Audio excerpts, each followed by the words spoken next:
is in the national polls top 5 this week. Governor Lawton Childs has been wearing this hat. Number 1, Florida State. Number 2, Miami. Number 5, Florida. He's going to need that in 2 weeks when Florida State goes down there, but at least he's not wearing a hole in his hair.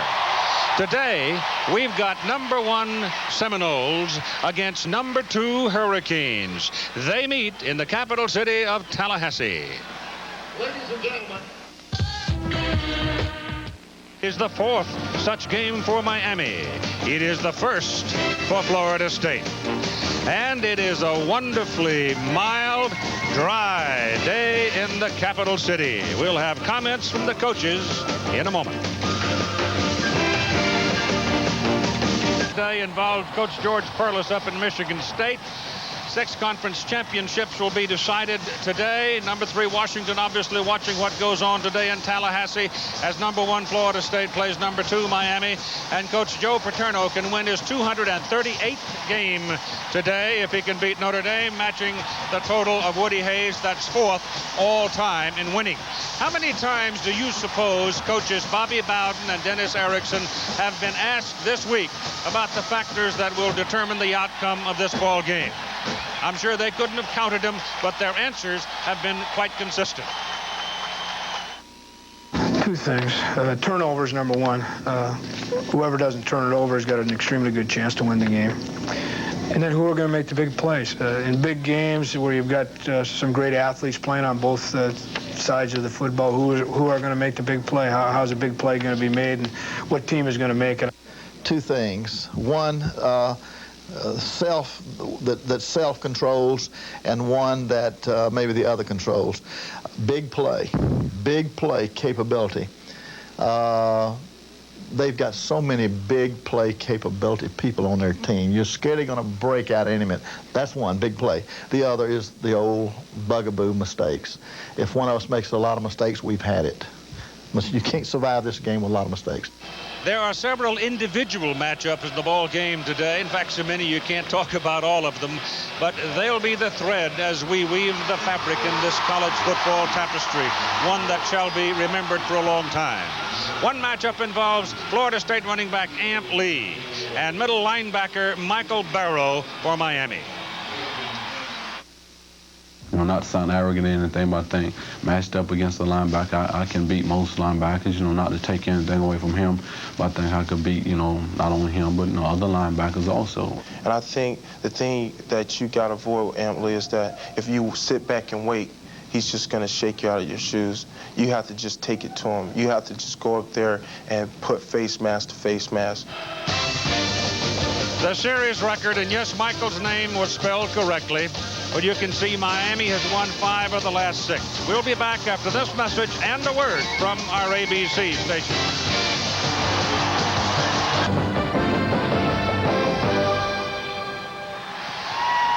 The Miami Hurricanes, number 2 in the country, 8-0 against the Florida State Seminoles. They're 10-0. And Bob Greasy, as a collegiate quarterback at Purdue, as a Hall of Fame quarterback with the Miami Dolphins, what is a day like this like? Well, first of all, it's good to be with you. You're smiling. My partner's smiling because he's back in the South. He's had grits, fresh biscuits, and that sawmill gravy, and he's rolling.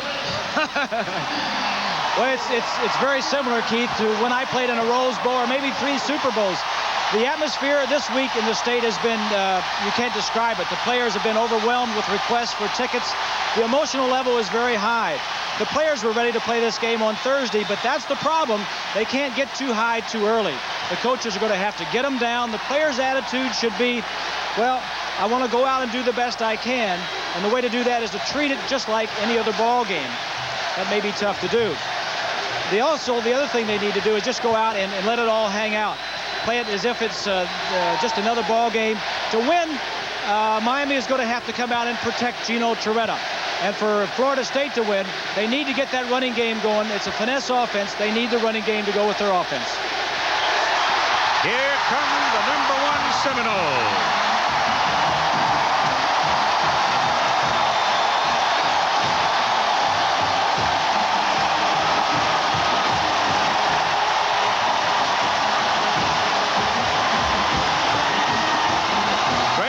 For Coach Bobby Bowden. His first such game, 16th season at Florida State. He has 142 total wins, but he's had a hard time against the Canes. He's only 5-10.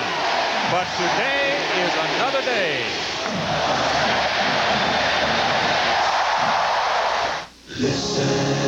We have traveled together. We might very well have a new attendance record at Doak Campbell Stadium here at Florida State University campus. The number 1 Seminoles against the number 2 Hurricanes. Looking at the two teams with Miami receiving. We'll see them on offense. Here are the Miami strengths.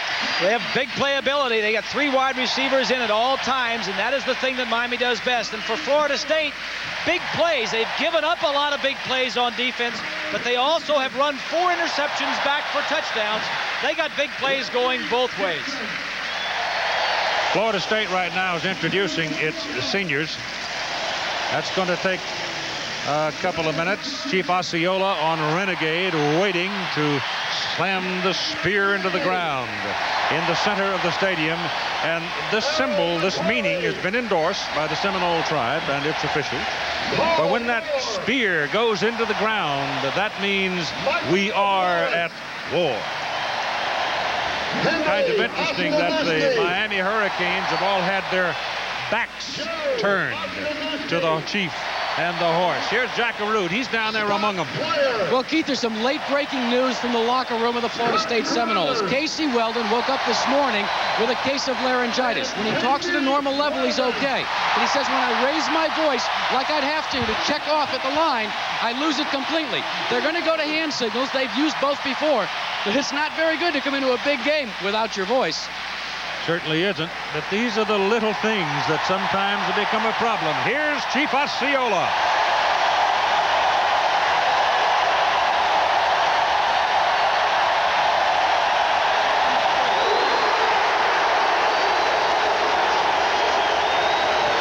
All right, here comes the paint swappers. And this is a game where these kids know each other. There are no mysteries between these two football teams. It's just a matter of who's going to do what when. They're like neighbors, Keith. They know each other very well. A lot of these kids went to school together, played in high school against each other. And Miami has not been too intimidated by the Chief because the last 11 times they've played up here, they've won 9 games on this field.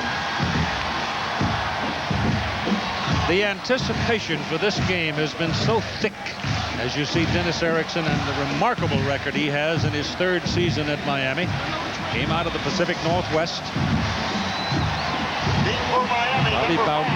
But the build-up to this ball game has been so flavorful that you almost hate to let it go.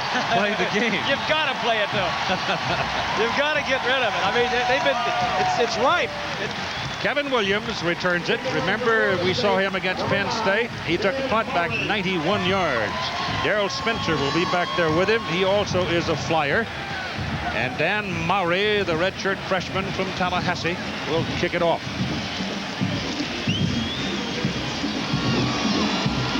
You want all of your pins in the right place for a ball game like this. Apparently, everybody has accomplished that. Mowry is going to kick it off. The referee for the ball game is Dale Phillips. We play on real grass, and they don't want Kevin Williams to put his hands on the opening kick. It is received, fair caught, back at the 26-yard line by Casey Greer.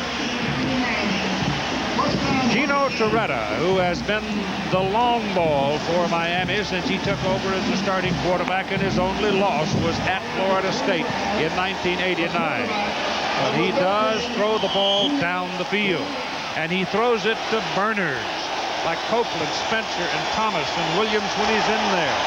And Coleman Bell, the tight end, is a new name that you probably haven't seen before if you're in a different part of the country than the South. So here's your first play of the ball game. The Miami Hurricanes from the 26. The ball is swung out to McGuire. He's got some room to work.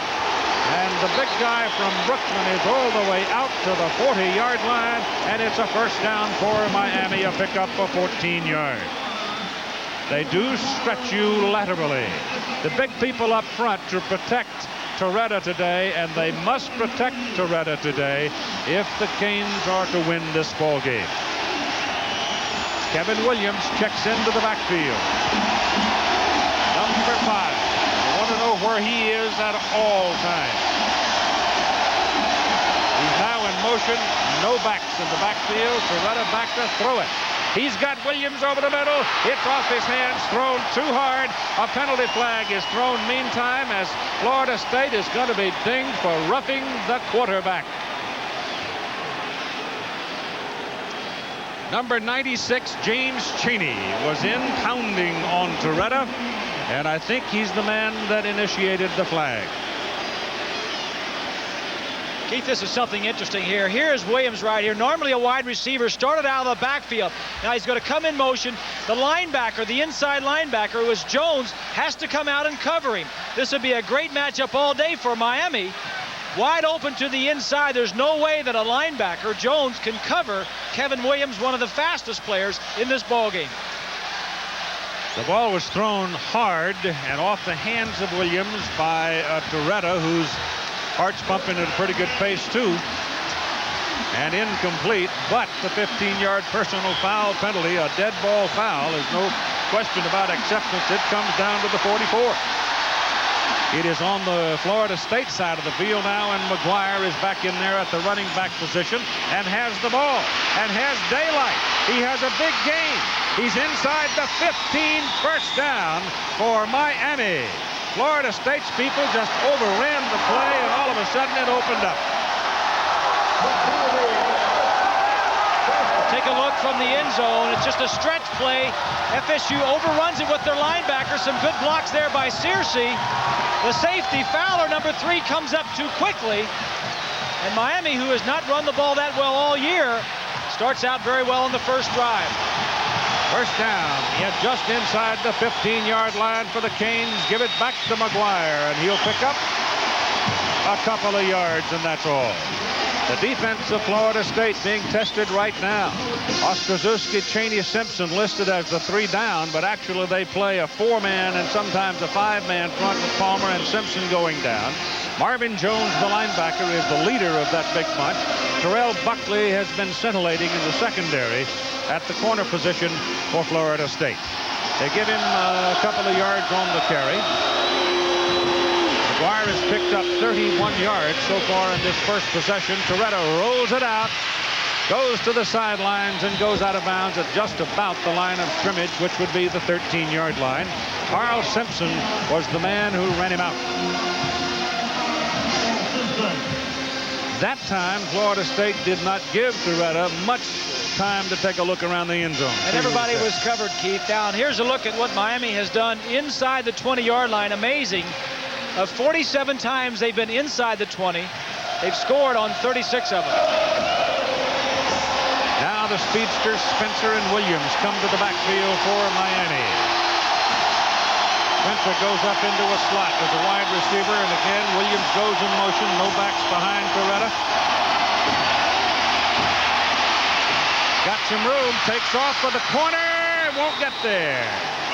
Penalty flag, they've thrown the flag again as Torretta was hit, having crossed the line. That's a pretty narrow call that time, I thought, because the defender was coming up in a hurry and committed himself, trying to keep him out of the corner of the end zone. But it's a personal foul call against Florida State. Second time it's been called in this possession. An extra dimension for Miami. You've got 4 receivers out. Everyone is covered. Torretta, with his ability, doesn't scramble a lot. Clearly out of bounds when the man makes the play. It's Fowler hitting him out of bounds, and the official right there throwing the flag. Pretty hard to stop midair.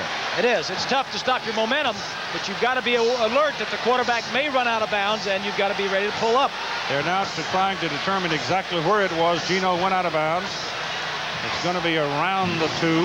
That's where they put the ball. It's first down and goal to go for the Miami Hurricanes. So Florida State's defensive people have come out with the chin straps pretty tight. They have been flying around, and they've been in the wrong place. As Miami has come out very calmly and very coolly and put things together. They're knocking on the door. Give it to McGuire. He's short. He's got a touchdown. He was inside the pile and rolled into the end zone, and the late call says 6.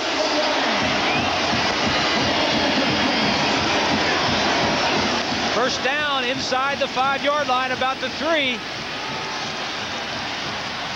Good hit there by Carruthers behind the line of scrimmage, but he gets into the end zone.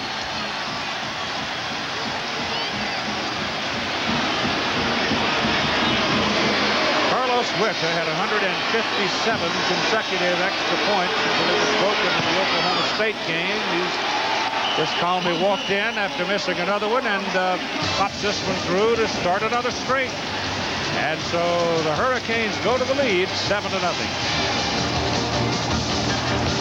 McGuire totaled 33 yards in that possession. There were 2 personal fouls called against the Florida State defense. The strengths now is Florida State will get the ball. Florida State, a great running game. They also score. They're the number 3rd team in the nation in scoring, but Miami leads the nation in scoring defense. So it'll be a battle. Miami just allowing 7 points on defense. Florida State averaging 41. Number 33 is Tiger McMillan waiting to receive the kick. Back there with him is Felix Harris, number 24. Huerta will kick it off for Miami. Seminoles need to respond now as the Hurricanes have gone down and scored in their first possession. They got some help from the Noles. This is at the 2-yard line for Harris. And he's out near the 24 where he is taken down. So Casey Weldon coming to the ball yard today with a case of laryngitis. But the numbers down at the bottom tell you something about it. Only 6 interceptions versus 21 touchdowns. He is the leader of this offensive unit. Amp Lee, the tailback, can be brilliant. One of the slipperiest running backs anywhere. Edgar Bennett, the solid man. The wideouts are all pretty good. Lonnie Johnson, a very dependable tight end. So here come the Noles with their first play of this day. And it is an historic day for them. This is the first time they've ever been involved in a game involving 1 and 2. Amp Lee. That's what I mean. He is a very, very difficult fella to get a hold of. There ain't no handles on him. Herbert James brought him down. Here's the offensive front for Florida State. Now, they run about 271-pound average. That's about 13 pounds heavier than the defensive front of the Miami Hurricanes. Kevin Mancini has come off of a torn ligament to regain the starting position, with Mike Morris going from tackle back to guard, his normal position. First down on the first play of the game. The Seminoles. Ball is just over the 35. It goes back to Anthony, and this time Miami's quickness shows up, and there's a loss of about a yard. Medeiros and Miller in on the tackle. The defensive unit for Miami, it features Rusty Medeiros, who is their best pass rusher. Darren Smith, an honor-seeking linebacker inside. Really a tough guy. He's the anchor. The secondary for the Canes is a good one. They're all relatively equal ability. The one thing that distinguishes them, they can run. I guess you can't play football in Miami if you can't run. Weldon gives it back to Lee. That little quickness, that little juke, that little step. And you got a penalty flag thrown back up the field with a couple of fellas getting into a bit of a scuffle. Kevin Patrick, 86, defensive end for Miami. One of those involved, along with Robbie Baker, I think it was. Dale Phillips now, the referee. Looks like he might be in for a busy day, at least until such time emotion subsides just a little bit. They're talking to Michael Barrow, number 56, the linebacker. The penalty is going against the Seminoles.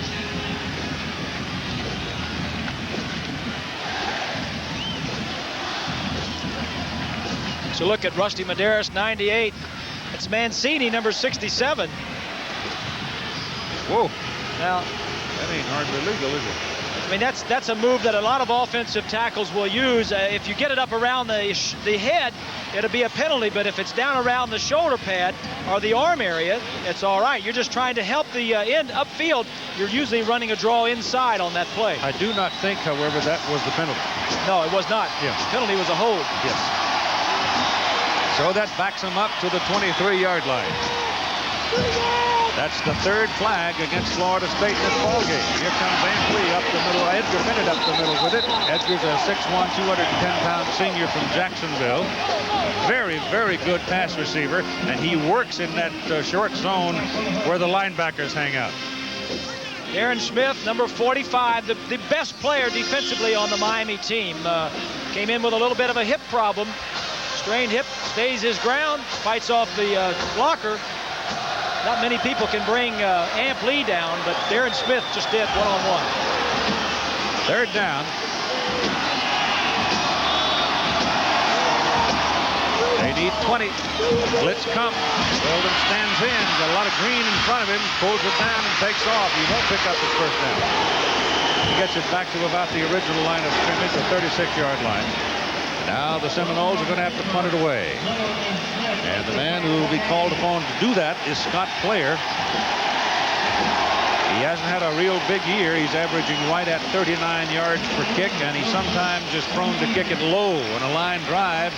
And if you kick a low line drive, and you got this fella standing back there waiting for it, I mean, it's grab the China. Well, Bowden kicked away from him on the kickoff. Let's see what they do on the punts.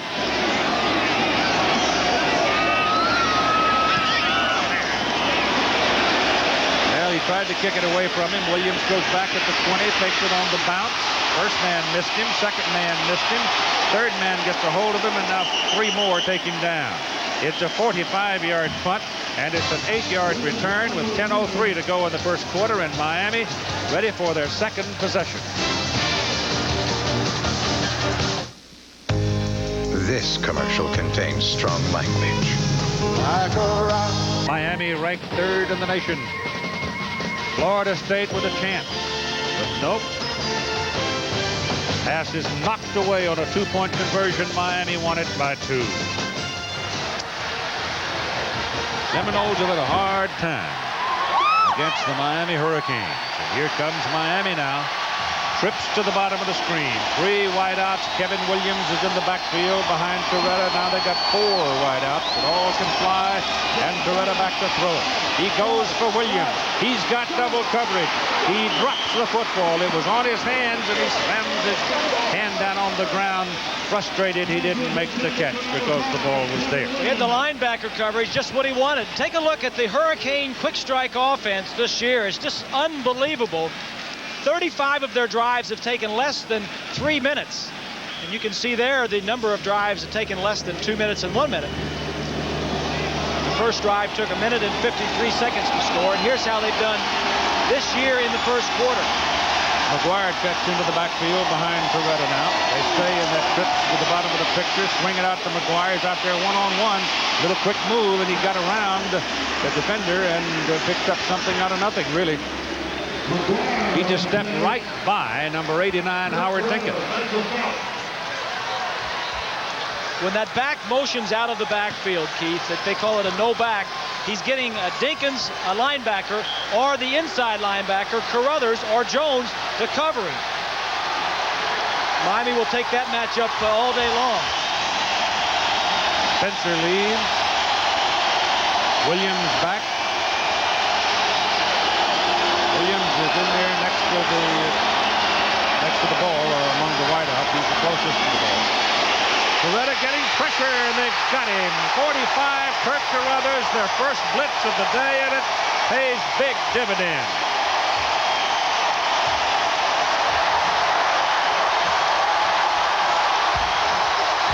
Carruthers right up the middle. The center tries to get over there. It's just a miscommunication. He bumps him for a second. Toretta obviously thought that the man was going to be blocked. Two men were blocking one defensive man, and Carruthers came free.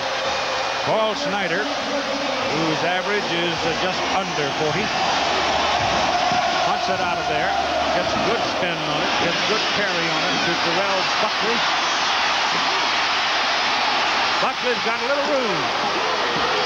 And this is up to the 41-yard line. 40-yard punt.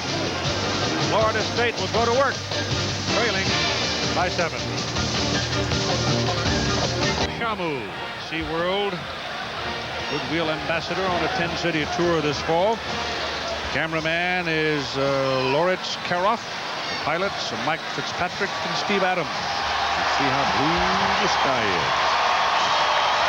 Dry day, it's Florida State's football. First down at their own 41-yard line, Miami leading by a score of 7-0. Seminoles have made a lot of mistakes here in this first quarter. They've been the tighter team. Casey Weldon gets a little pressure, gets the pass away. The pass is incomplete. It is overthrown, and there was solid coverage by Miami's Ryan McNeil on Shannon Baker.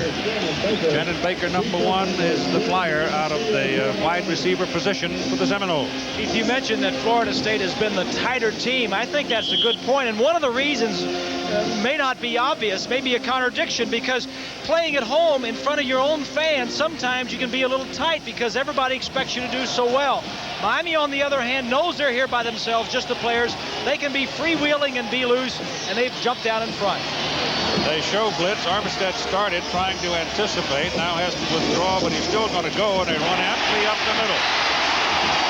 When you blitz, you leave some daylight behind where the linebackers normally work. Curly Brown and Darrell Williams, the safeties, have to step up and occupy the territory. They're close to a first down on Lee's carry. One of the things that Bobby Bowden said coming into the ball game is that Miami blitzed more last year against the Seminoles than he's seen them, and they've continued that defensive strategy this year. He said when Jimmy Johnson was at Miami, he never would blitz. It is 3rd down and 1. Casey, he has not lost in 15 starts. Started at the middle of last year and has won every ball game. Working today with a sore throat. Mild case of laryngitis. Pitch it to Lee. Penalty flag is down. Came from the umpire. Could be a holding call. Hang on. That is a first down. Good run by Lee. Good blocking by the front, but he may come back.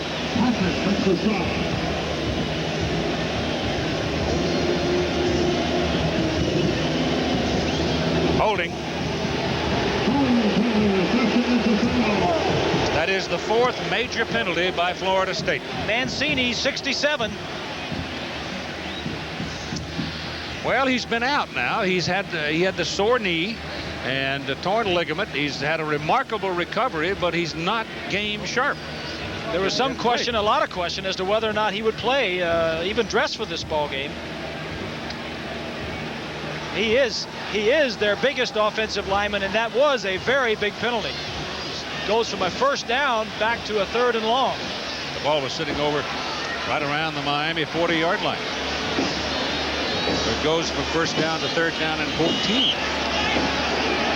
Because remember the rules this year, you are penalized from the point of the foul on holding and clipping. So let's see if Casey Weldon will air it out here. He's got 3 wideouts. Yep. Good coverage too, but he lets it go. And it is incomplete. There's your flag. You had double coverage back there with Hurley Brown and Ryan McNeil, and they did a pretty good job on Shannon Baker, and the back judge watched it for a while and finally said, well, no, that's a little too much, and he threw the flag. So a penalty call against Miami now is going to help Florida State keep the football. We have pass interference on the defense. 15-yard penalty, first down. The Hurricanes are in a 2-deep zone, and Baker is just going to get deep on the inside safety. That's Brown. He's going to knock him right here. He's going to knock him off. He falls into him. It's a good call by Bowden, because 3rd and 15, you want to get it downfield, give yourself a chance. Dennis Erickson doesn't like it, but it's a first down for the Seminoles. At the Miami 48-yard line. Miami leading in the ball game off their opening possession, 7-0. This is the 4th time Miami has been involved in a football game involving number 1 and 2. It is the first time for Florida State. Casey Weldon rolls out to get a little more room, a little more time, runs out of time. Armstead, number 1, was blocked, bounced up from it, and joined Rusty Medeiros to make the tackle on the Florida State quarterback. Monday night ABC Sports offers the Buffalo Bills and the Miami Dolphins down in Joe Robbie Stadium. Dolphins have won 2 in a row, and the Bills, well, you know about them. Live action begins at 9 Eastern, 6 Pacific, ABC's Monday Night Football.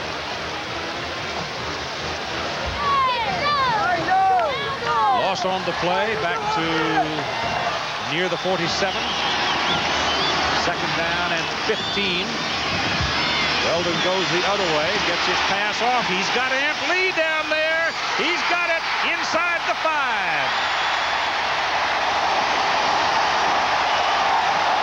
Hurley Brown stopped the touchdown, but it's 1st and goal to go, Florida State. Amp Lee was flanked outside the split receiver. The split receiver went down and ran about a 10-yard curl, and Lee kept going. Weldon rolls out to get a little bit more time to throw, takes a hit by Crine. The ball is delivered, and it's a great throw considering under the pressure he was under. That is the longest pass completion against the Miami Hurricane this season. 51 yards. 1st down and goal to go. Florida State at the 2. Miami has not allowed a touchdown in the first half this year. Is what Florida State has done inside the 20. Lee with the ball. Great play by Hurley Brown, the strong safety. Number 8 came flying in and just made a terrific defensive play. You're seeing some of the reasons why they haven't given up a touchdown in the first half. Speed is number 1, but quickness, aggressiveness off the line and getting across the line of scrimmage and into the offense's area, the territory, side of the line of scrimmage, is one of the reasons why Erickson's team has not given up a touchdown in the first half. Let's see if they stay with a power I set. Bobby wants a timeout. Call it. Casey Weldon stands up to throw it. Now gets it off, and it is incomplete. He just sort of threw that one away. It was in the general vicinity of Kes McCorvey. Now it is 3rd down and goal for Florida State.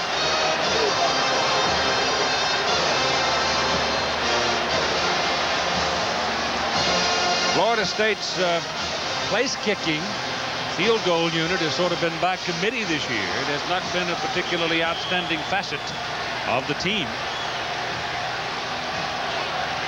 Well, it was really the only weakness on the team earlier in the year, but now they've got a field goal kicker, Thomas, that has had some success making 5 of the last 6 field goals. But they're not thinking field goal here. They want a touchdown. 3rd and goal from the 7. Pressure coming backside. Weldon throws it back the other way. Dropped by Lonnie Johnson, the tight end. The ball was underthrown as Weldon turned back to let the ball go. Kevin Patrick was just right in his face, and the pass was a little bit short. Well, you know, Bobby Bowden has barnyard plays, and that may have been a half a barnyard play, but what it says is he didn't have anything better on 3rd down to get the ball into the end zone this early in the ball game. It makes you wonder about his offense inside the 5-yard line against the Hurricanes. 25-yard field goal try by Jerry Thomas is good. And so the Seminoles will get it on the board. 5 minutes and 15 seconds to go in the first quarter. It is now Miami 7 and Florida State 3.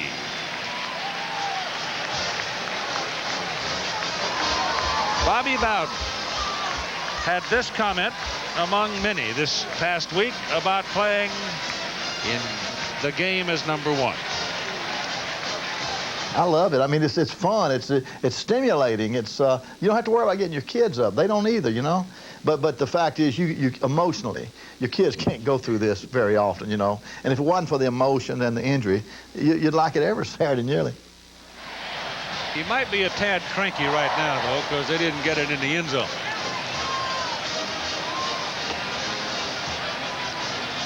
But it's a little bit surprising, Keith, on that call, because that was a little bit of a trick play. The tight end blocked and fell down and then ran all the way opposite the way the quarterback was rolling out. And it's a slow play to develop. Well, and you're trying to trick somebody. You're not trying to beat them with your talent. You're trying to trick them.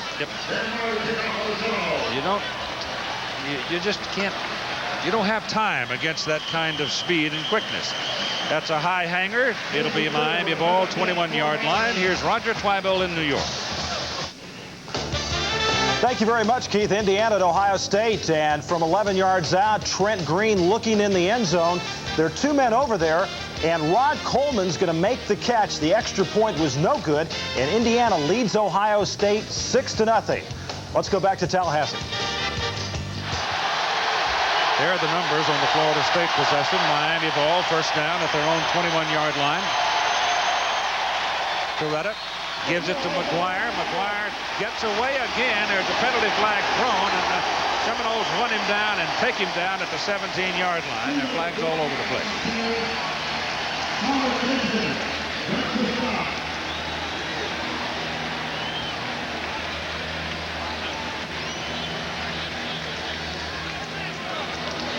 When emotion is as high as it has been for some time for this game, you're going to get a lot of flags thrown very often.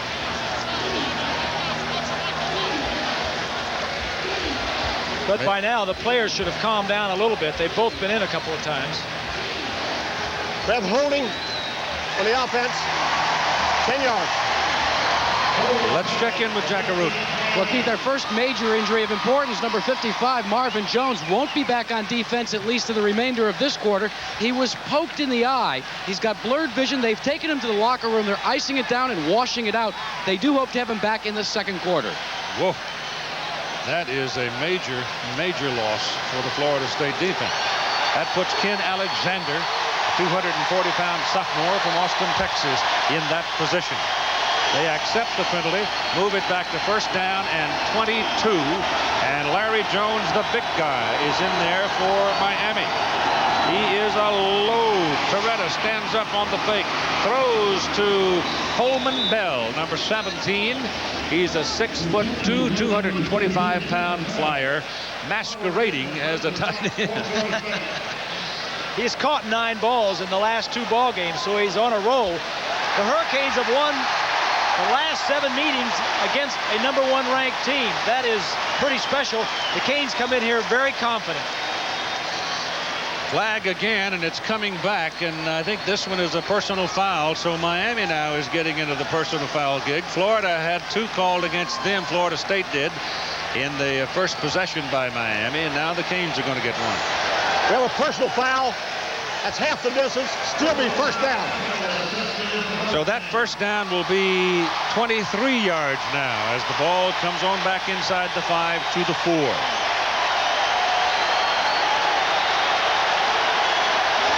Jones, that big 245-pound running back with the ball, comes out across the 10. All at the 11. So he picks up 7 yards on the carry at 4 minutes and 10 seconds to go in the first quarter.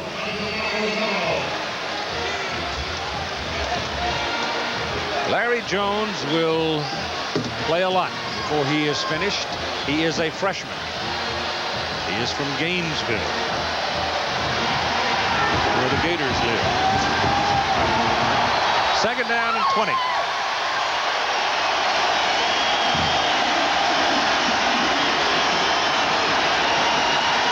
Toretta moves him around. Probably change the play. Pumps it, lets it go. No good. He threw it on a line intended for Horace Copeland, and Horace could not turn back in and run it down. It'll be third down and 20. What they're trying to do is work on Terrell Buckley. Here's Buckley right here. You may remember him. He's intercepted 3 touchdowns and run him back, or 3 interceptions and run him back. It's a little out and up. They're trying to get him a little fake, a little hitch right there. Buckley reacts and then jams the receiver. It's all right in college as long as the ball is not in the air. Trying to get something big on Buckley. Convert here or give it up. No blitz. Toretta lets it go down the middle of the field. It is incomplete. Copeland running with John Davis. They got a little tangled up, but no flag. And Miami now will have to punt. Florida State should get pretty good field position out of this. Buckley will go back to accept the punt from Paul Snyder. Snyder's first kick today was a 45-yarder.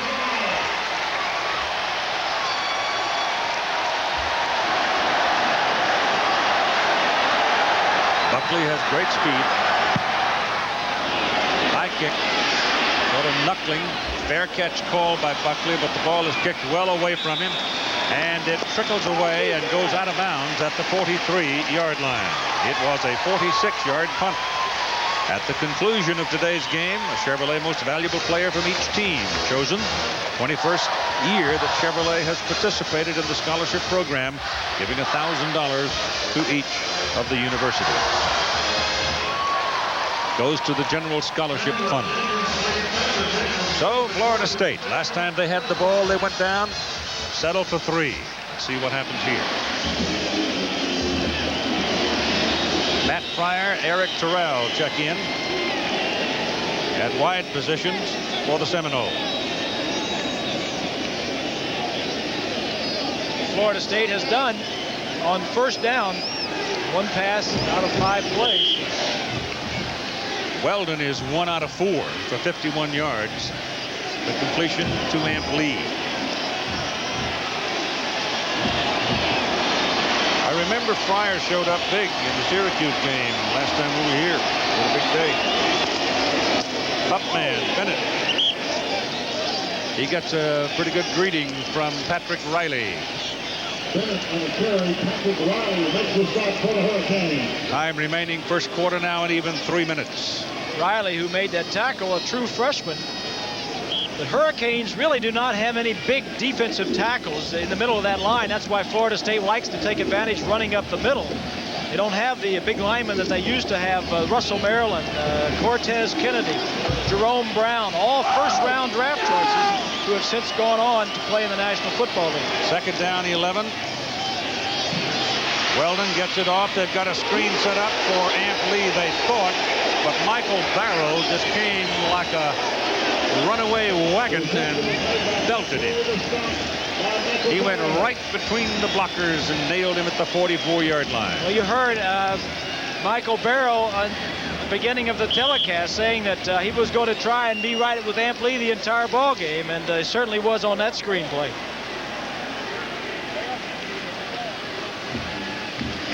It'll be third down and about 14 now, as we go inside 2 minutes to go in the first quarter. They've just about quit their dancing now. They're starting to lay some licks on each other. Settling down to play the game. Pressure on. Passes away quickly to Terrell, but he's got no place to go because the blockers never got to him to help him. So as a result, it is fourth down. Florida State has a very poor possession for them. Good one, however, for the Canes because their defensive people were really flying around.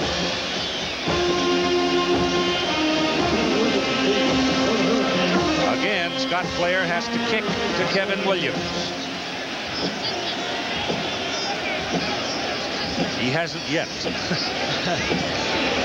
Williams came over and ran it down. This time he aims it right at him and lets it go, and it's a tail dragger that takes a sharp kick out of bounds up at the 22-yard line.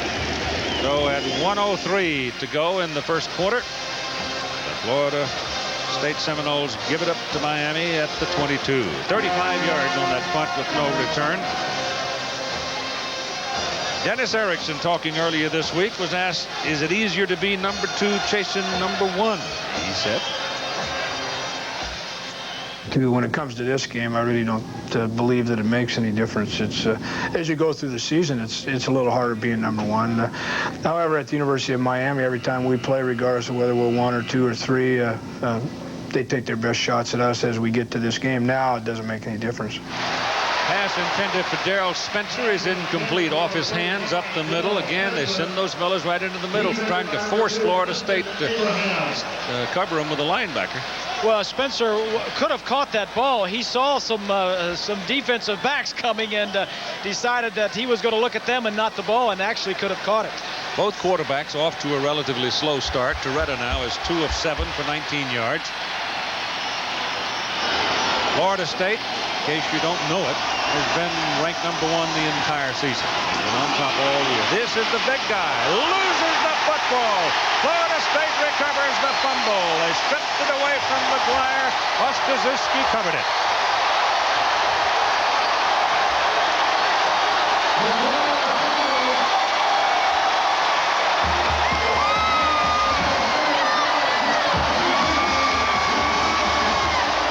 It's just a draw play. Jones thinks he's got a nice hole. Ostazuski, 75, spins around and knocks the ball out. A nice play, ground level. Ostazuski, number 75, spins out. That's Joe. Jones doesn't even see him. Jones thought he had a clear sailing through the interior line. Joe Ostazuski knocked it out. Henry Ostazuski recovered it. That's a big twin the brother. twins, yeah. Yep. 290 each. Florida State has the football, making a break for themselves at the Miami 24. Casey Weldon back. Gets his pass off down the middle. It is caught inside the 5-yard line by Edgar Bennett. I told you he was a great pass receiver down where the heavy hitters work. And there's a good example of what he can do for you. Well, here's what they like to do. Bennett is here. They're going to slide him right down the middle of the field. The two safeties will split.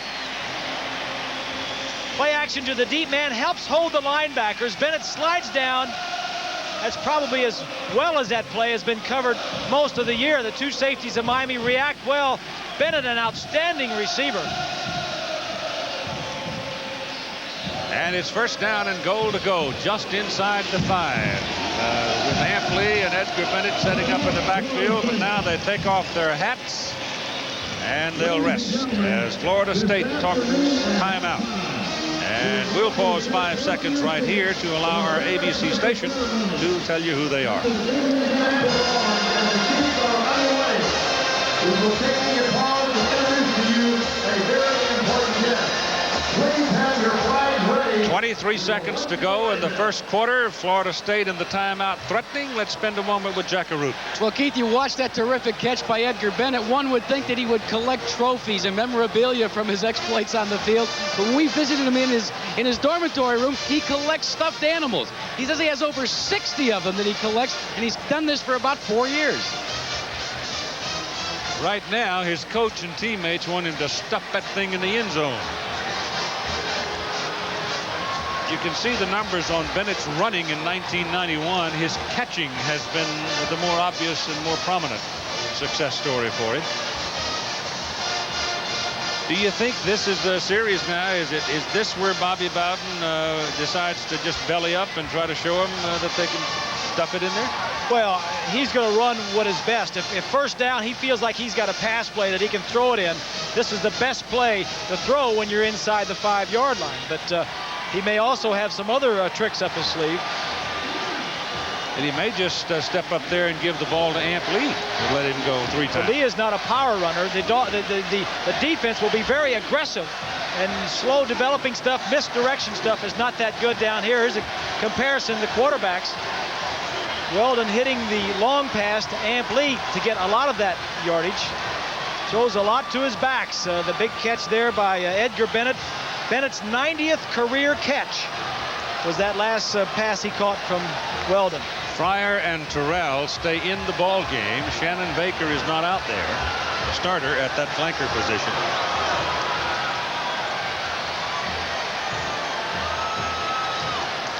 Hurricane defense, #1 in the nation against the scoring, gets points. Florida State trying to change that right here on first down and goal, just in the inside the 5. It's Amp Lee to the 2. Picked up 3 yards on the carry. So he had a pretty good sized hole over the left side, but he never really got his shoulders turned and his head turned toward the goal line. Well, that's the problem running sideways when the defense is so aggressive across the line of scrimmage. You may have a hole for a second, but there's always going to be a linebacker or a defensive back to fill it. Paul Moore, number 32, and Sean Jackson, 35, come into the ball game. The first quarter is going to expire. So Florida State will be threatening as we begin quarter number 2, but after 1, it's 7-3 Miami. It's resting, and it looks to me like that thing's a lot closer to the 3-yard line than it is the 2, and when they marked it after the end of the carry by Lee, they clearly had shown him with a 3-yard pickup. Looks like Florida State, second down and goal. Second major threat they've had. Trying for the lead right here. Give it inside to the big guy, Paul Moore, a senior fullback at 240 pounds, and he has the ball just inside the 2-yard line. Picked up about a yard or so on the carry. Now, it is third down and goal. Keith, Florida State got this ball on a turnover. Miami has turned the ball over 19 times previously to this ball game, and the defense has not allowed the opposing team to take that ball in for a score. 17 of the 19 times the defense has stopped them. 2 times they've allowed field goals. Florida State now gets a second tight end, Hart, into the game. Weldon gives it off to the big man up front, Moore, the fullback, and he's not there. He's a half a yard short of the goal line, and it is fourth down. Bowden feels content with just trying to run the ball inside of those, inside of the defensive line. With two tackles, not very heavy, 248 and 255. You got to go for it here, I would think. Yep, I would say it's time to get some kind of judgment. Got to find out something. Ball is at the 1. Back into the ball, resting at the 1-yard hash mark. Fourth down.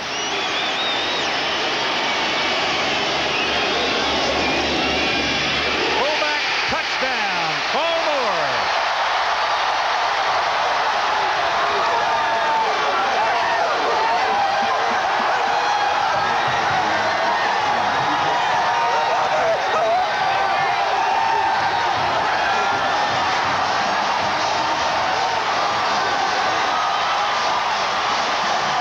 Straight ahead, give it to the first man. The tight end on the far side got a good block.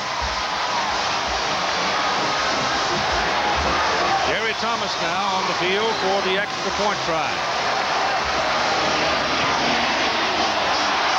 Ricocheted through. Somebody hit that ball, and I think it bounced off one of the Seminoles and bounced through.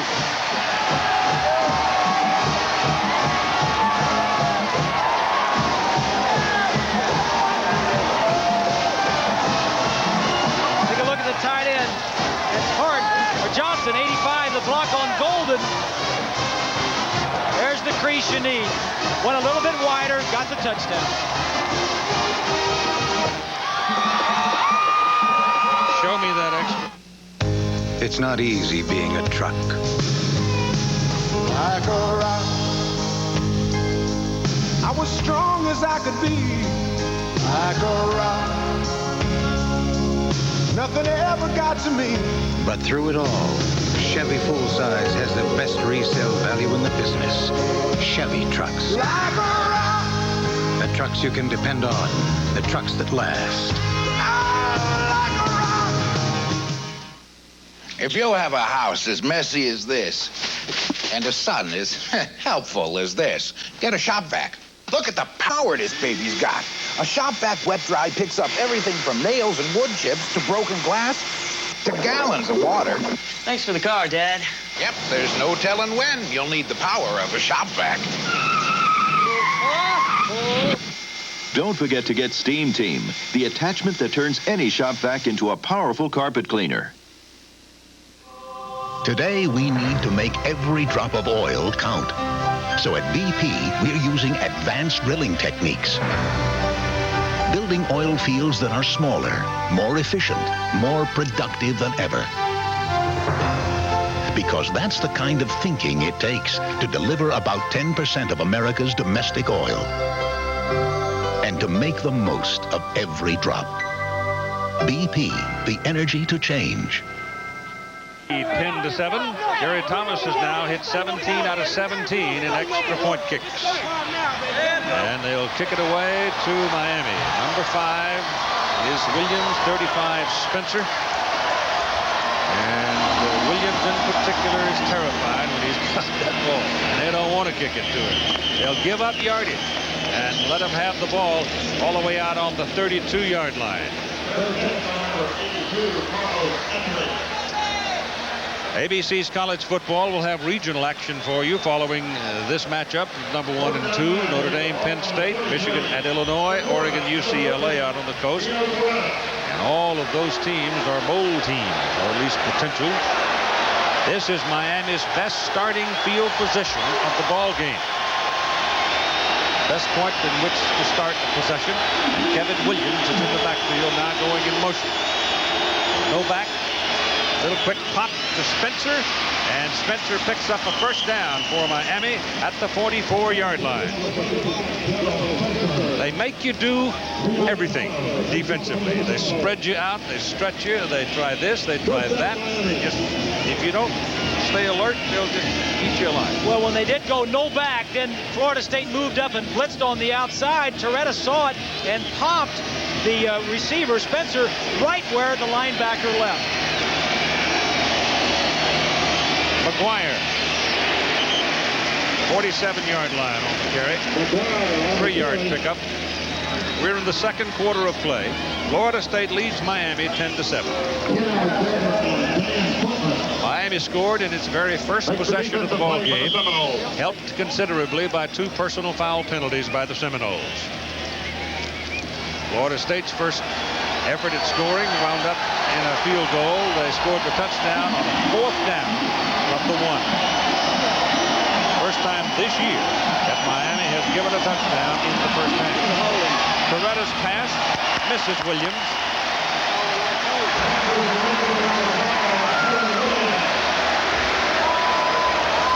Gino Torretta from Pinole, California. Brother Jeff is also a quarterback at Miami. That's right, Pinole, California. About as far as you can travel and play college football.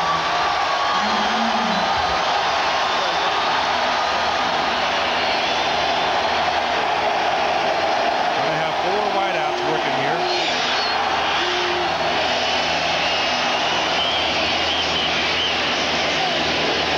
Got a penalty flag.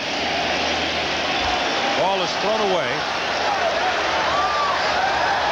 If it is against Miami, then Florida State will be in position to make them punt it.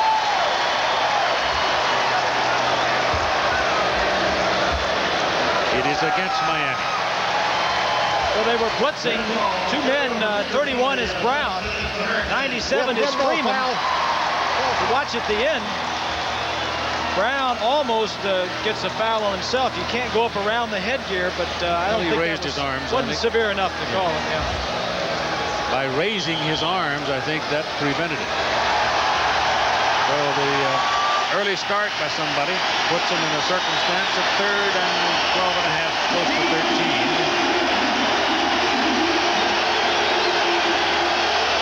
And again, no back. Here they go like a covey of quail, but the blitz is on, and you got a face mask call coming up against the Seminoles. And for all the world, I think Carl Simpson, as he came blitzing in, actually he wouldn't be blitzing, but somebody reached in there and got him to look like on the face mask.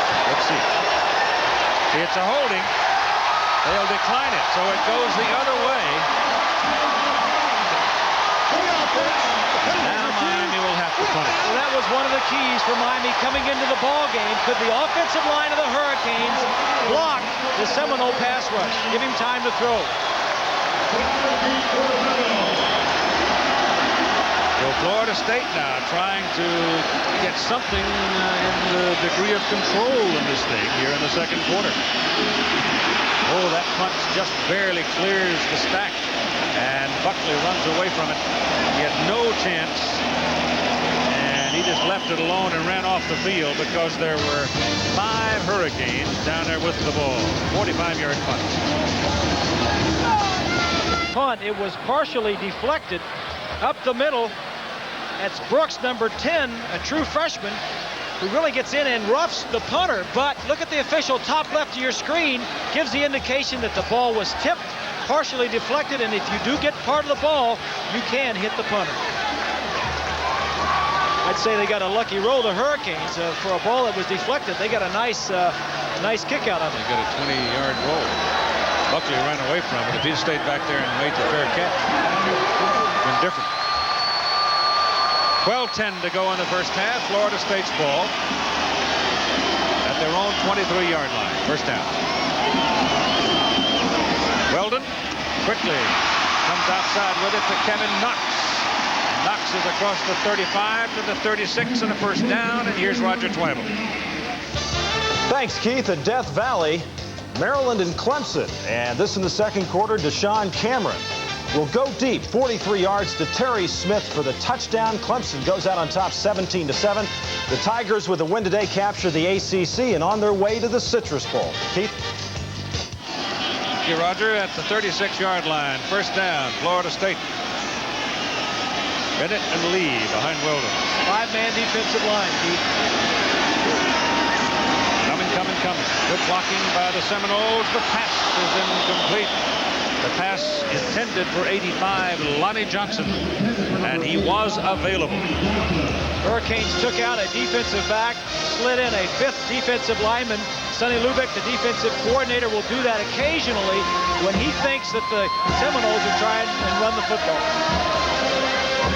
It'll be second down and 10 from the 36-yard line. These people know how to do that.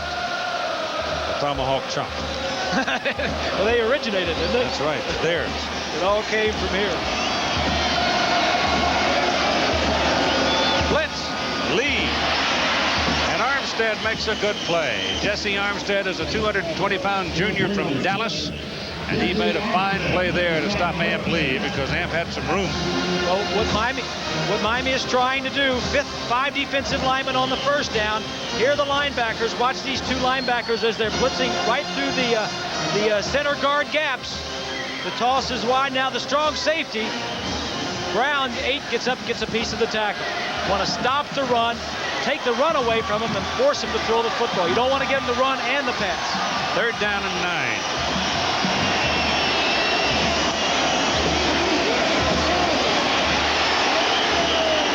Number 76, Mark Caesar, 290-pound junior, Newark, New Jersey, makes that big play, and it'll be punting time for Florida State. It's a good play by Caesar. He lost his helmet in the process, but that was really a coverage sack. There was nobody open downfield. Weldon had to hold it, and Caesar was there. So at 10:50 to go in the first half, Florida State will punt it. Williams waits. That player, no pressure on him. He kicks it away from Kevin Williams, and good kick. That's knocked out of bounds at the 31-yard line. He kicked it across the field, all the way across, because he did not dump that thing in Kevin Williams' hand. It's a 38-yard punt, no return.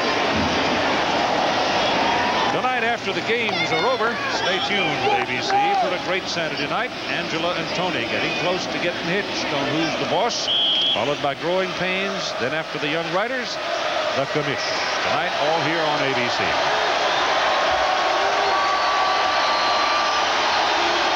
Here comes Miami. First down at the 31.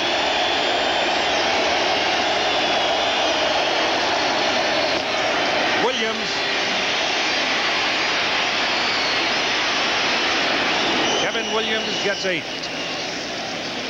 That play, the reverse, has worked well for Miami most of the year with the speed of Williams, but Florida State has a great deal of speed also, and they caught up with him. One of them was Marvin Jones, the inside linebacker who had a blurred vision, was poked in the eye, is back in the ball game, obviously. 2nd down and 2 for the Canes. Ball is at the 39.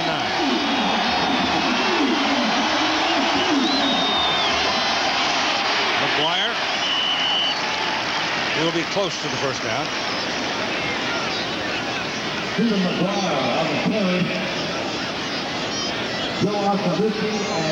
Take a look at the first half possessions. Miami took the opening kickoff and went for a touchdown in 7 plays, and since then, the 4 drives since then, they have not made a first down. They're bringing the change to measure. Dale Phillips, we told you, the referee. The umpire called Crowley. Lee Reuter is the head linesman. First down. Billy Smith, field judge. Line judge Ed Jackson. Carter Lohr, the side judge. And Virgil Valdez, the back judge.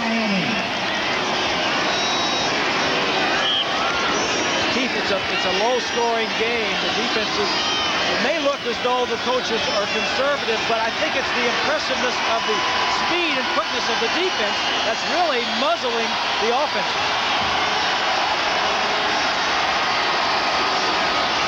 McGuire. That's a good move by McGuire, boy. That's a tough, tough run by the big guy from Brooklyn. Boy, you got that right. A couple of jukes in the backfield. It was almost a 4-yard loss. Big run. Here it is from the other side. That's Dinkins, 89, an outstanding linebacker. And then he just runs through some people. Big play. McGuire out, Jones in. First down for the Canes. The ball now on the Seminoles side of the field. Look at Jones.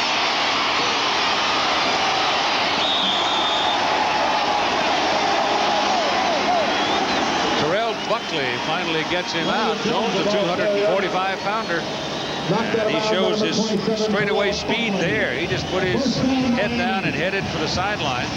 Jones is getting some playing time, Keith, because of the suspension to Martin Patton, who has started actually at that remaining back position the last 2 ball games. Another first down just inside the Florida State 30.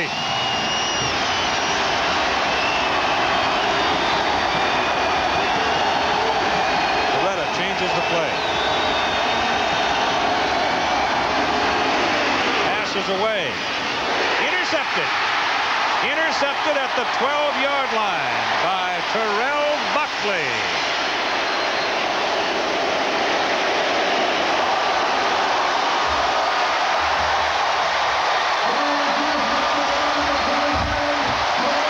Buckley is going to be off to our far right here as we take a look at it.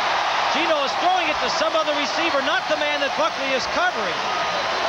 But Buckley, with his great vision, 10th reception right here. Buckley's going to go. He's trying to throw the man that's going to be hooking into this area. Now watch as Buckley goes back, has good vision the entire way. The man that he's covering goes straight down. He sees the ball, dives back for it. 10th interception of the year. He leads the nation in interceptions. 19th in his career. First down, Florida State as they stop the Canes on the turnover. Up the middle goes Ant Lee. And he's to the 16. Darrell Williams, the free safety, and Darren Smith, the strong side linebacker, bring him down.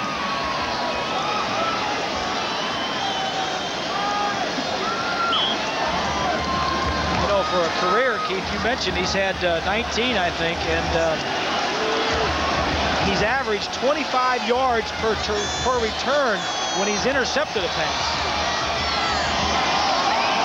He has a huge play, second play of the game against Michigan. This is Lee, searching.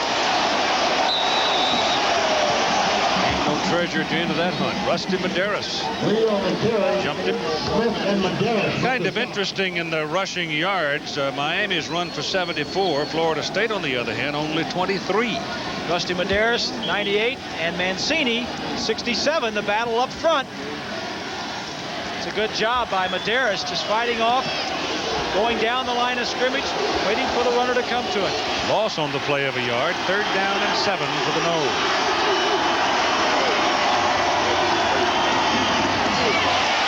is Edgar Bennett, short of his first down. Florida State is now 0 for 6 third down conversions. The Mancini's hurt. Shot of Buckley. You know, Keith, he is number 2 all time in career interception return yards. That is quite a feat for only 19 interceptions. Kevin Mancini is the man bent over out there, and they're looking at that sore knee. He has come back remarkably from a knee injury. He may have to leave the ball game, and if they do, then Mike Morris will move over to the tackle position, and Patrick McNeil will move in at the guard position. Game summary reflected there.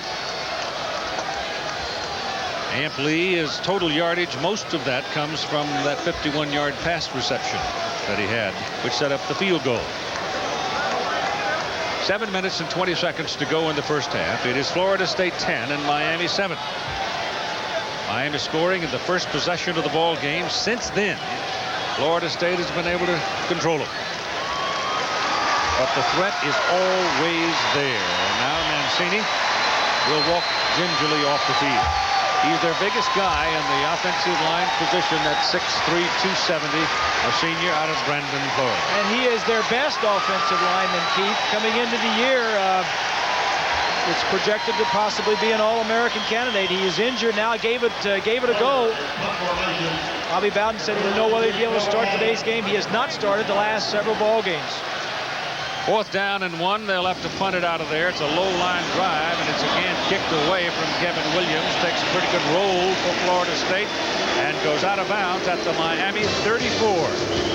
Here come the Canes again now after a 45-yard punt. 9 consecutive pulls. That's a lot. Hurricanes come up now with the ball, first down at the 34. Torretta 3 for 10 in the ball game, an interception, 30 yards. All 3 of his completions have been to running backs. But running backs on the Miami scheme of things are same as wideouts. They're just receivers. Torretta's pass down the middle. It is caught by Spencer, and ball comes out as he goes down, but it'll not be a fumble. He was down at the 46-yard line. The Florida State 46. That's the first pass caught by a wide receiver for the University of Miami.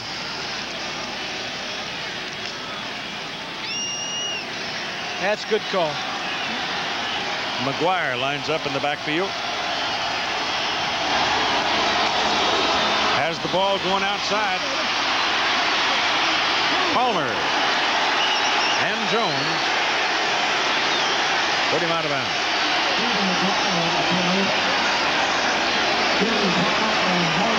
Keith, we just got word that Kevin Mancini, the offensive tackle, there you take a look at him, felt something pop in his knee and is off on the sideline moving around on it, but to keep him out for a while. He may be back a little bit later. 6.5 minutes to go in the first half. The ball rests at the 43-yard line of Florida State. It is 2nd down and 7, and Larry Jones is in the backfield.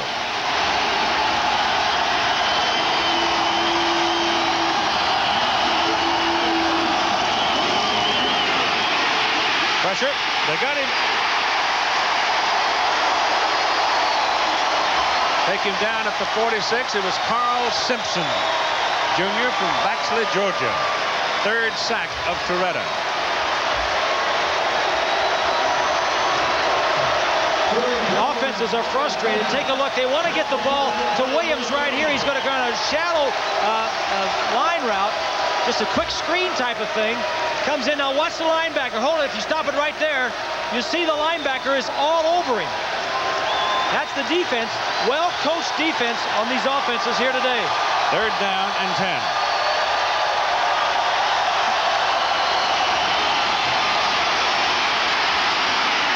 That is first down. Big play there.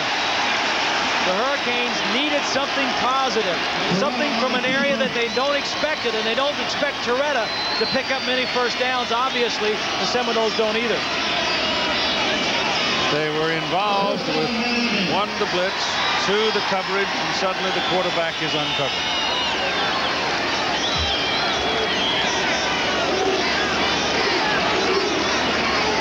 The first down, the ball rests right at the 33-yard line on the Florida State side, and McGuire is back in. Has it. 2 yards. Joe Ostazuski, number 75 at the bottom. The Ostazuski boys are from Boynton Beach. Joe's at 265. Henry's, they list him at 265, but I think Henry's bigger. How do you know?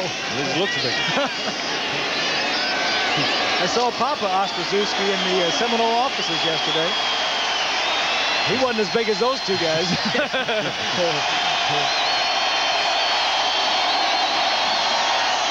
Second down and 8. Toretta's pass completes to Jones out of the backfield. Pretty good lick there from Abraham, but Jones goes ahead and gets the first down for Miami. So the Canes now have got a threat going. First down at the Florida State 21. The defensive play for the Sebastian Ibis is the last bird to leave before the storm and the first to return. So they say. Nobody's ever really been around to check. That's true. That's for sure. Nobody with any sense.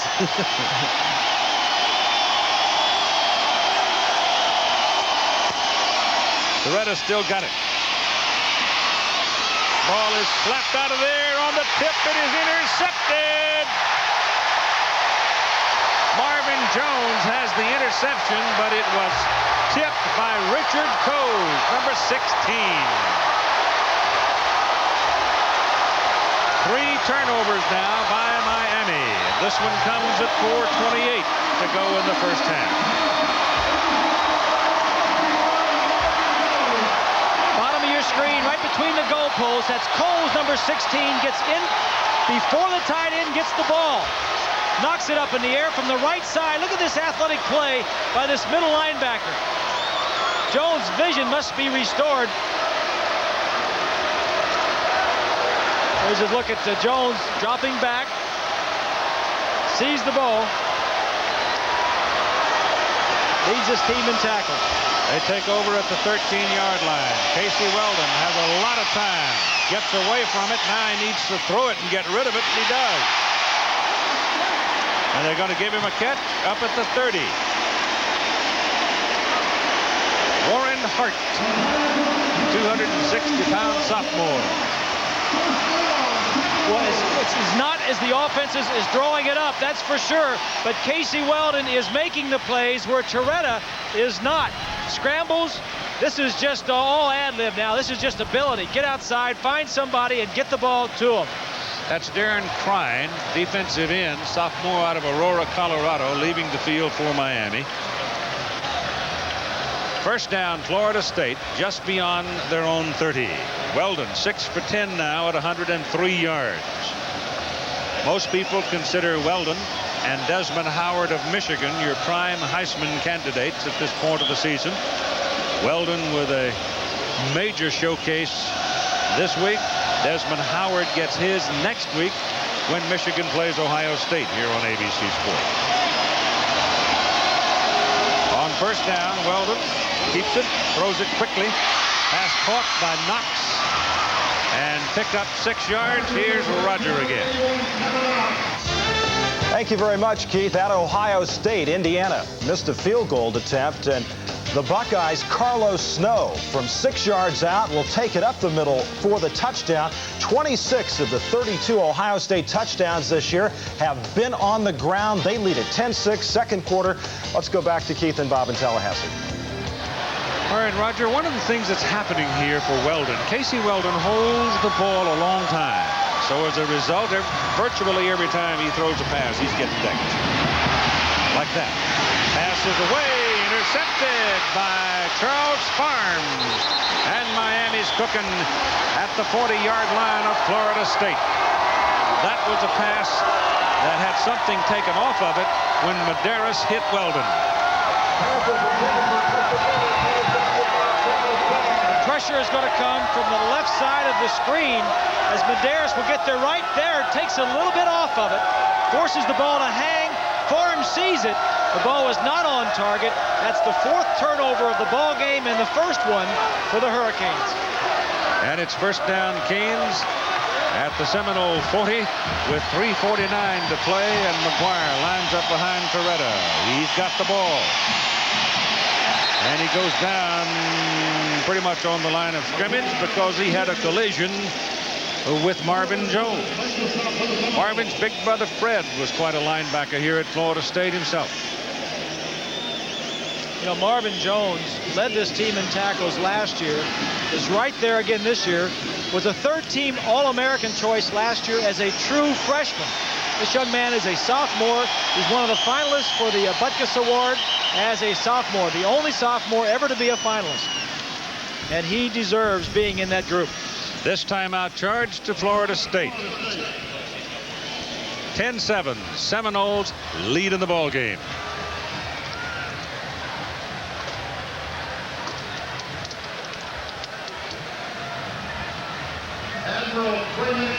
Admiral Quinn of the Coast Guard, please report to the stadium police station. Michelle Berlin, also please report to the stadium police station. Frank Gifford, Monday night game here at Doak Campbell Field in Tallahassee, Florida. Home of the Florida State Seminoles. Miami to the attack now. 2nd down and 10. The ball at the 40. They try the ground game again, this time with Larry Jones. And they'll get a couple of yards out of it, up to about the 38. Defense has dominated this first half. Put it on the 39-yard line, not the 38. And call it 3rd down and 9.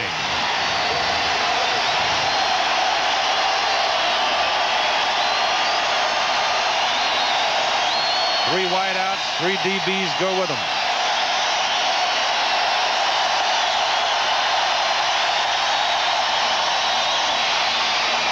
Penalty flag.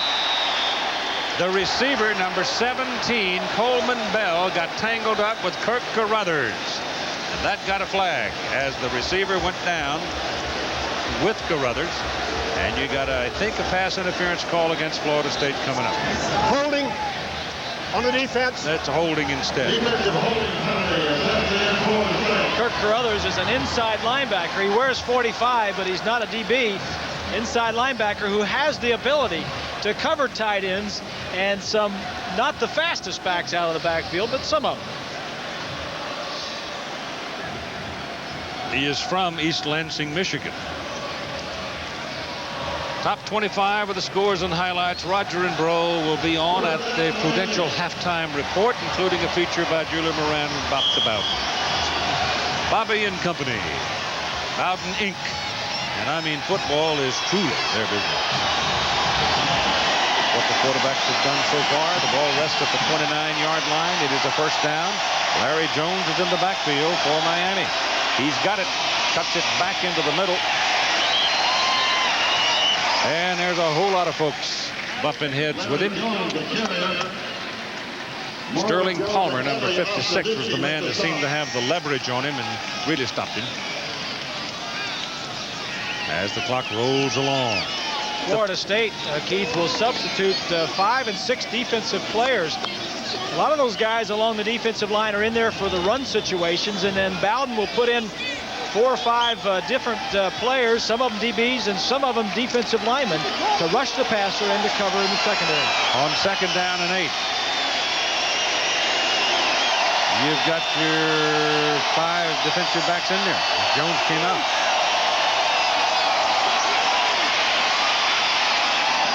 Ball hit the umpire. The pass struck the umpire. He's just part of the equipment.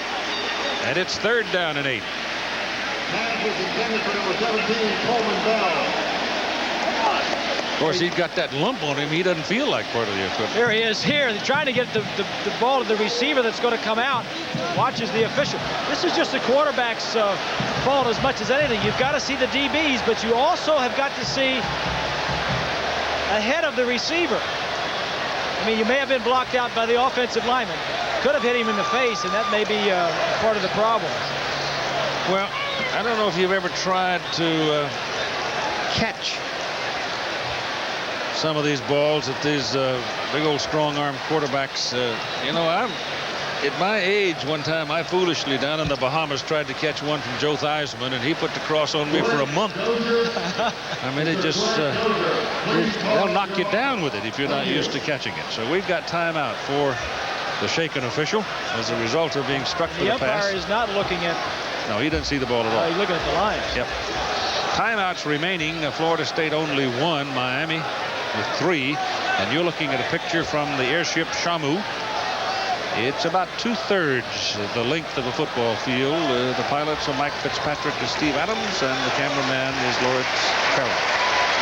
And so the ump's going to stay, having shaken off the injury.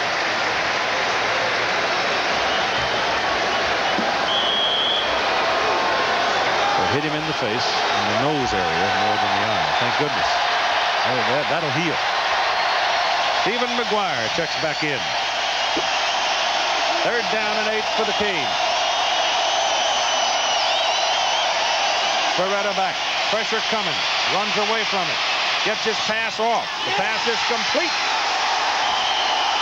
Hard hit on Lamar Thomas, seeing the ball for the first time today, but the ball flies out of bounds. And Miami has a first down deep in Florida State territory. He's going to release to the inside. The DB is going to jam him inside. That's Buckley. Now Buckley sees that Torretta is sprinting out to the outside. A very good throw by Torretta over Buckley. Thomas fumbles it, but it goes out of bounds. And it's first down Miami at the Florida State 13. Torretta throws it. Same man, Bell, that he's been looking at all day, and occasionally gives him the ball, and Coleman Bell is a dynamite receiver.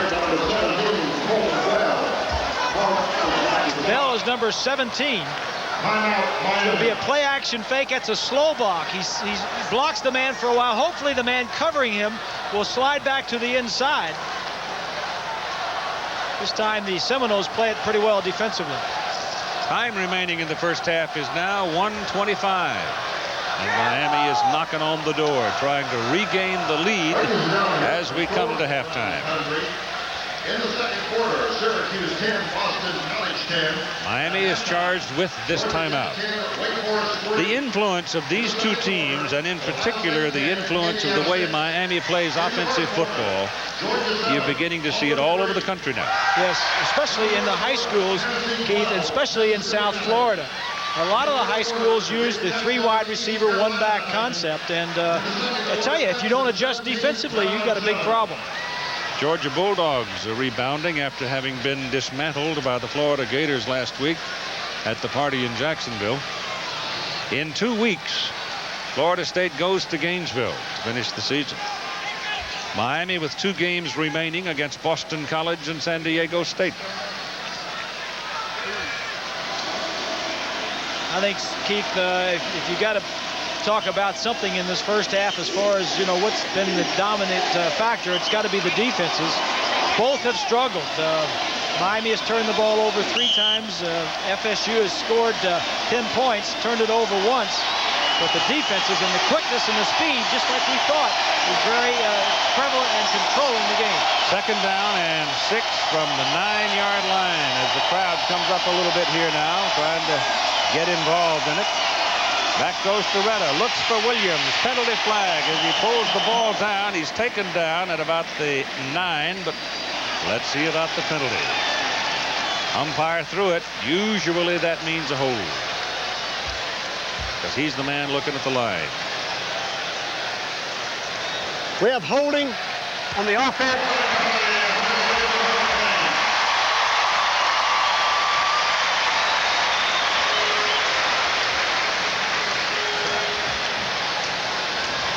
There it is right here. Now watch as the man tries to make a move this side. The center will block him initially.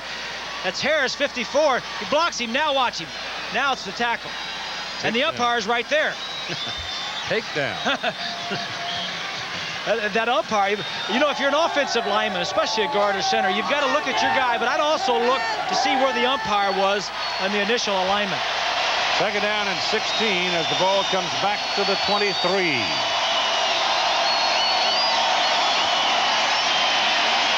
Beretta's got some room, starts to run, knocked off his stride, and will pick up some, taken down at the 16. And it'll bring up third down and long. Nobody getting open in the secondary. Of course, there's not a lot of room down here, Keith. The defensive backs can take more gambles, can be a little bit more aggressive, use the back of the end zone as in their favor, and some good pressure put on Torretta. Miami spending the timeout. They're now down to 1 at 51 seconds to go in the first half. It'll be third down and 13. A lot of conferences to be determined today, or at least major steps toward determining conference championships. And as we told you, a special feature on the Bowden family. They're even running his favorite recipes this week. I mean, he has been holding court, and he's enjoyed it, and he's done it as graciously as any human being could possibly do under the pressure. Certainly has. Florida Gators now jumping out over Kentucky 14-0. If they win that ball game today, the Gators will have an unblemished record in the Southeastern Conference, will be headed for the Sugar Bowl, and will be the outright SEC champions for the first time in their history. Ever. Yep, they've won it a few times, but they've always been on probation. Third and 13 from the 16. Blitz.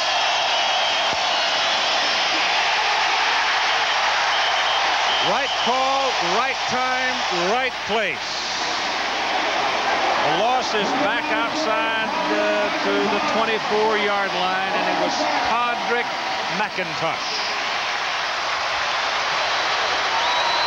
Here's the linebacker here, Carruthers. He's going to attract all of the attention, but the man that actually gets in there is the man next to him. Everybody jumps on Carruthers right there, and McIntosh comes free. Now two of them block the linebacker. Just a simple game between a linebacker and defensive end. Carlos Huerta. Block. The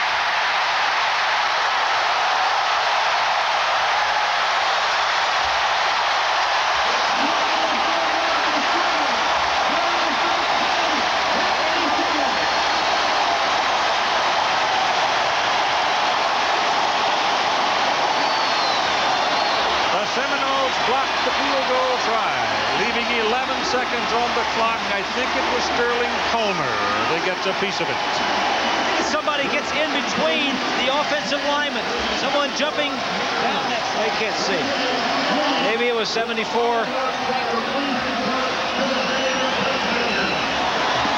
I don't think it's the two guys that jump behind the line. I think it's somebody right there in front. 74 looks like Ostaszewski. Yep, that'll be Henry. And so now the Florida State Seminoles will run it on the ground, and that should put everybody in the clubhouse. As the time ticks away, and at halftime, it is Florida State leading Miami 10-7 in a defensive struggle. Back with the halftime after this message and the word from our ABC station.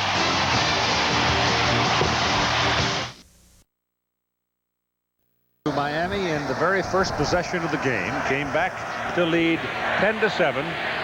This a key play at the close of the first half. Otherwise, we'd be all even. Miami was down there going for a touchdown and then had to settle for a field goal attempt. And then the field goal attempt was blocked.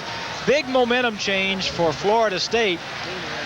Sterling Palmer, we were told, number 56, is the man who leaped. He is 6'7", and standing behind the center, got in the air to get a finger on the ball. Florida State gets the ball now, the first possession of the second half. They won the toss and deferred. this would be a very good time to assert themselves, because, as you have said consistently through the game, and as Bo said a few minutes ago, offensive line play is so critical. And as you look at the halftime stats, I think you can tell right here that offensive line play hadn't been all that great. Well, it's a defensive board. There's no question about it. The turnovers are the thing that jumps out. The total yardage for these two offenses, 170 and 145 yards in the first half, is not a whole lot. What's not shown on there is the 4 sacks that FSU has had on that man right there, Gino Torretta. And one of the keys going in was, could the Miami offensive line, which is probably the weakest area of their team, could they hold up against the rush of Florida State? The deep people for Florida State will be Thagger McMillan, 33, and Felix Harris, 24. Carlos Huerta will kick it off for Miami. Well, this one's still very much up in the air. Number 1, Florida State. Number 2, Miami.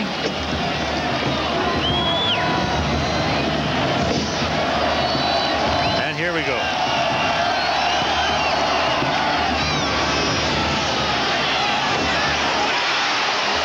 Ball dropped by Harris. Now he gets out of there. Oh, my goodness. He had a little daylight to go, and you know who tripped him up? Kevin Williams. How embarrassing for the return man, too, after a nice effort. Jackaroot. Bo Schembechler was right on the money as far as what the conversations in both locker rooms were going to be about. In the case of the University of Miami, that's all Dennis Erickson talked about. But in the Florida State locker room, Bobby Bowden addressed the team at the end and said, gentlemen, here's what we need to do. We need to run 1 yard longer if you're a runner, block a split second quicker if you're a blocker, and we need a big star in the second half. Well, they have the ball, and they have it out at the 28-yard line. Weldon back. Sack. 3rd sack in the ball game. It comes from Corwin Francis.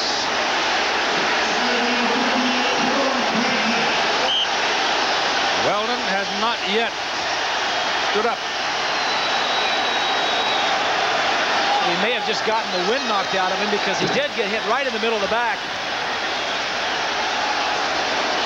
Here's Corwin Francis down here. As Weldon goes back, he's just going to come around the pile.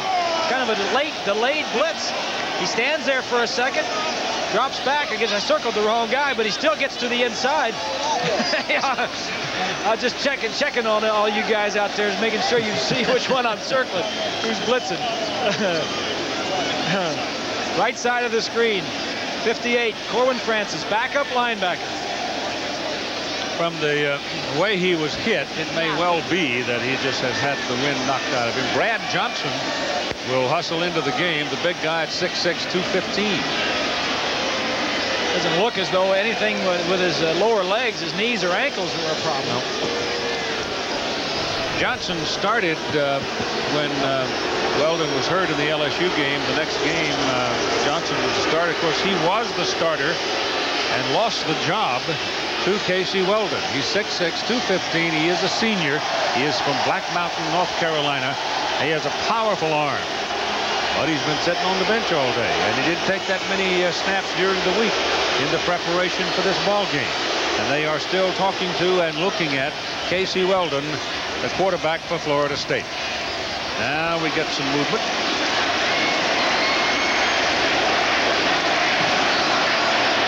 I don't know if you've ever had the wind knocked out of you, but it is no fun.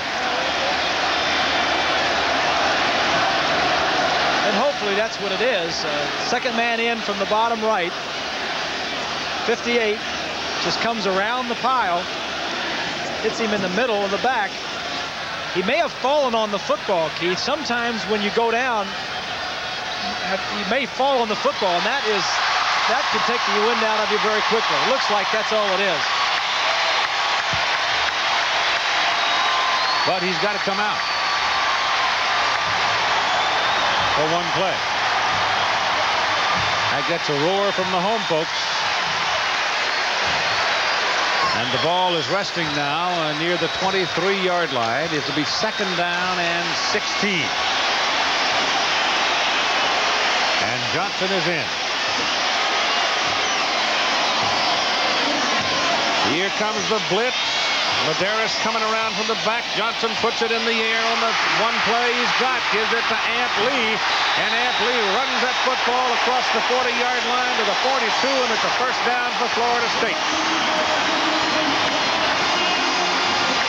So Johnson comes into the ball game, and he comes in with a pass play. Here's Jack. Well, Keith, it's good news for the condition of Casey Weldon. He just had the wind knocked out of him, as Bob Greasy said. But what they've told me is they won't let him back in right away unless he can convince them that he's ready to play. Johnson stays. The ball marked at the 41-yard line and first down. Want to put it up again. No, he isn't either. Everybody peeled off and left that great big gaping hole, and he runs it close to a first down. The advantage of Brad Johnson coming into the ball game. First of all, look at this graphic. They are a big third-quarter team, outscoring their opponents big time. But Johnson has been, there's no pressure on him all week. No pressure on him in the ball game. He's sitting over on the sideline the first half. He knows what the Hurricanes have done. There's no pressure on him. He comes in here, he says, well, you know, I've been a starter here before. I can make plays. Give me a chance. He picked up 9 yards on that run, second down and 1. And they go to Lee. And he will get the first down at the Miami 46. First drive of the third quarter, very big for both sides. Weldon coming back in. Johnson certainly did his job and gets plaudits from his teammates on the side of the field as Casey steps back into the huddle. Johnson gave him a first down to work with. Weldon 7 of 12 for 109 yards and an interception. Can't get rid of it. Darren Klein, the sophomore from Aurora, Colorado, had walked off earlier in the ball game, beat up, but he comes back and registers sack number 4 on Weldon. Casey Weldon is content to sit in the pocket a little bit longer than Brad Johnson. Johnson, as you saw just a play earlier, took off and got a few yards upfield. That's one of the reasons that Casey gets hammered too much, though. He holds the ball so long. Yep. You make big plays that way, but you'll also get some sacks. Ball comes all the way back to the Florida State 48. Second down and 16. He runs it back to the 46, which is just about where this possession series or this first down series started. Now he's going to be looking at 3rd and 10. Really haven't seen a lot of gimmicks yet. Semi stuff, but nothing really out. Just the one quarterback, same play both times. Quarterback rolls to the right, throws back to the left. Seminoles are 0 for 6 in third down tries, third down conversion. Weldon rolls it out. Pass is away, pass is good. And so they convert for the first time today at the 32-yard line. Kevin Knox makes the catch.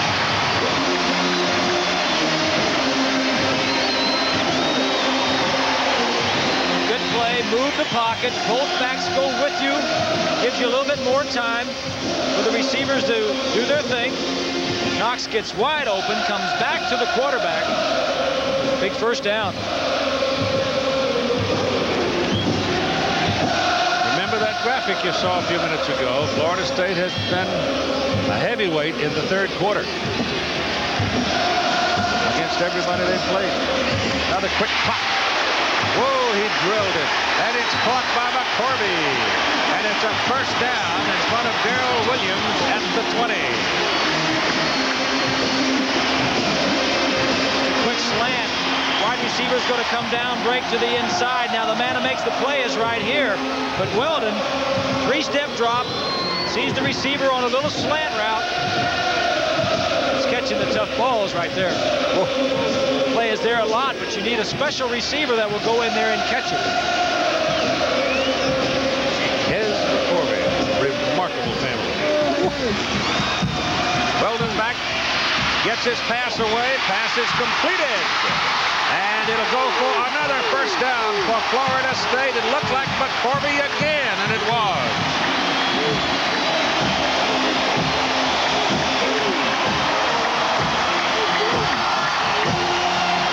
There's a reverse angle of it.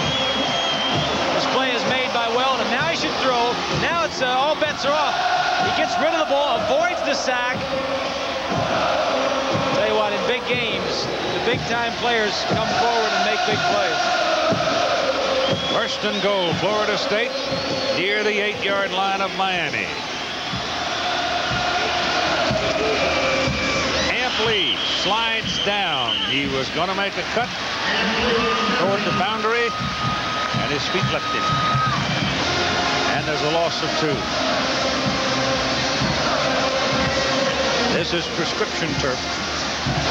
Lee has only 29 yards today in 11 carries. He's got a remarkable record over the last few years. 419 attempts coming into the ball game without a turnover. You hand it to that man, you can be sure that you're going to run it again. Here's what Florida State has done inside the 20 today. Lee again got a block on the corner. Penalty flag is down. Darren Smith wrestles him out of bounds. Let's see about the call. Referee, I think, threw that flag.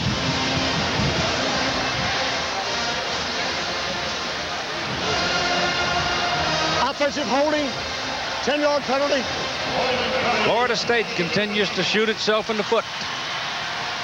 Tell you, it's tough enough moving down the field against a good defense. And then you start adding holding penalties, clipping penalties. It just makes it that much tougher. Ball comes back to the 22-yard line. Right side of the screen. 85 Johnson right there, left hand. Yep, there again. It'll make it 2nd down and 22.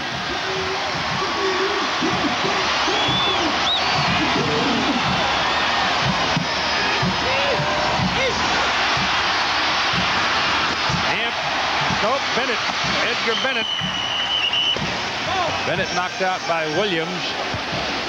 That ball was snapped, and they almost had a hurricane in the neutral zone, but he got back.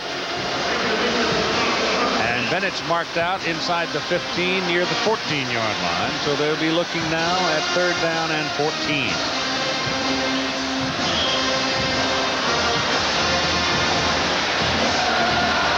Plays 6.5 minutes so far in the opening possession of the 2nd half. With Florida State leading Miami 10-7.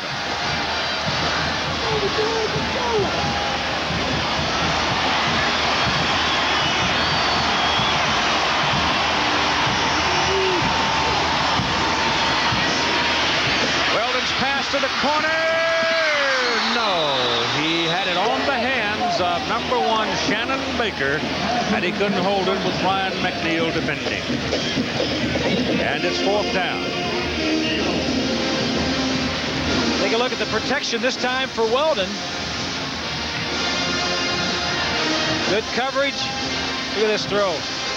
Right where it needs to be. As you do all that, you get the protection, you get the offensive line, you get the quarterback the ball there. The receiver has to make the catch. 25-yard field goal, good earlier by Jerry Thomas. Now it's a 31-yard try, and good. 13-7. Florida State now leads by 6. 8:29 to play, 3rd quarter. Turned away in a sense by Miami. Settling for a 31-yard field goal by Jerry Thomas to lead 13-7. Now we'll see the Hurricanes with the football for the first time in the 2nd half and see what Dennis Erickson and his folks have put together. They still do not want to kick the football to Kevin Williams. Fair catch is called at the 28-yard line by Casey Greer. And that's where Miami will go to work. These are the games that follow. Notre Dame will be Happy Valley against Penn State. Michigan will be at Illinois. Oregon, UCLA in Pasadena. All of those teams, with the exception of Oregon, looking at bowl possibilities. That's probably where to get their deals made, if you were to believe what you hear and read. 28-yard line. McGuire. That'll be the 32, 4-yard pickup. There has been a goodly bit of real estate open right in that area where McGuire ran all day today, as everybody has been so intent at shutting down those wide people. 3 or 4 yards up there, but then those linebackers and the quickness gets there, and they just shut it down for a 4-yard gain.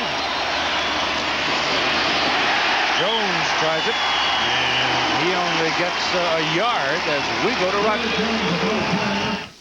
Thanks, Keith. Indiana at Ohio State, third quarter.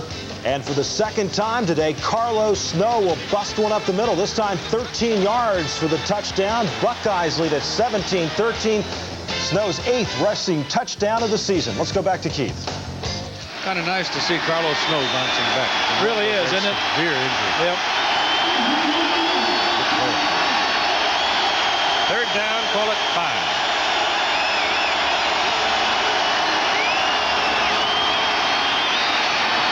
Pass is complete to Coleman Bell, and Bell's got a first down at midfield and just across it for Miami. He has sort of been the money man today. When they've had to have something, they've gone looking for number 17. Right here is Williams. He started in motion out here into the flat. They forgot about Corwin Bell. He's just going to slide right into the middle of the field. They're paying too much attention to Williams, number 5. He went in motion. Nobody covered the tight end. Good play by Toretta. McGuire's back in. Has the ball. Good block on the corner. Move it from near midfield down across the 45 to the 44. So it's about a 6-yard pickup with Kirk Carruthers making the tackle. We're still in the third quarter. At 6:45 to go, McGuire on the day, 12 carries and 69 yards.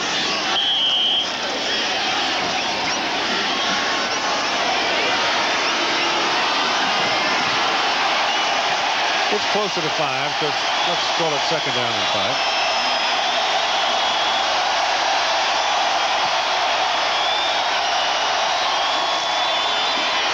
Goes Spencer on a reverse. Or what some of us old-timers used to call the wing-back counter. Bob Greasy used to run that. Me.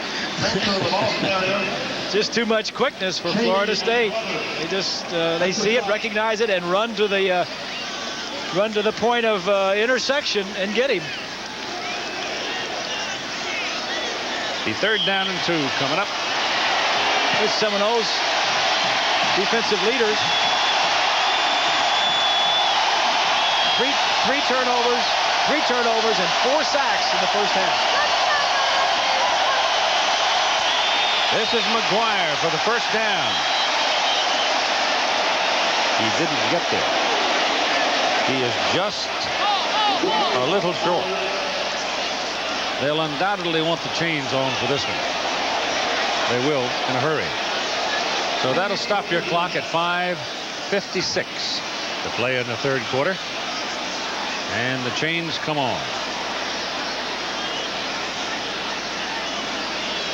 Well, I haven't seen anything that would tell me that anything has changed here, except possibly both teams are striving for greater concentration, maybe. Well, so far, anyway. This measurement. It's short. It's short.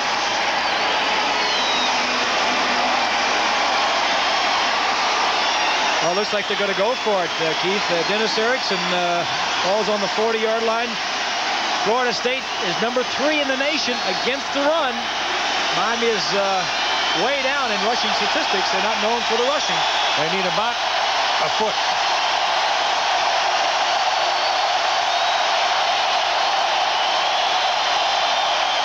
McGuire has it. When you can take him 2 steps outside and then let him turn, and he is a load. He has the first down. The black and white blimp with the killer whale colors, Shamu, carrying our picture from the sky today. Airship Shamu representing SeaWorld Parks in Orlando, Oro, San Diego, and San Antonio, drifting through the blue sky of the Panhandle of Florida. Larry Jones in the backfield, first down from the 38-yard line. Loretta turns and throws it. My goodness, they're lucky to get it back. Number 89, Howard Dinkins. They've sort of been picking on Dinkins all day, and that time he almost put 6 on the board for Florida State. Told you going on, they are a big play defense. They give up some big plays, but they make some big plays also. Gino should never have thrown this ball. Dinkins, that ball is almost a lateral, thrown backwards. It looks like a lateral. Almost thrown backwards. Could have been. They went out of bounds.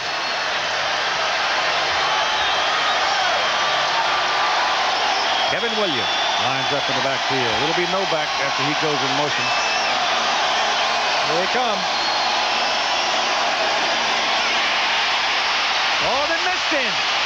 But they flush him, and they get him at the 35. Woo. I mean, they had him in their sights, and he just took a little step, and everybody went right by him. But they did flush him. No backs. Florida State is blitzing no backs. Gino does a nice job of avoiding 3 defensive guys. No way you're going to outrun these guys, Gino. Too fast. Too quick for you. But nobody was open downfield. Bump and run, man-to-man coverage. 3rd down and 7 at the 35 of Florida State.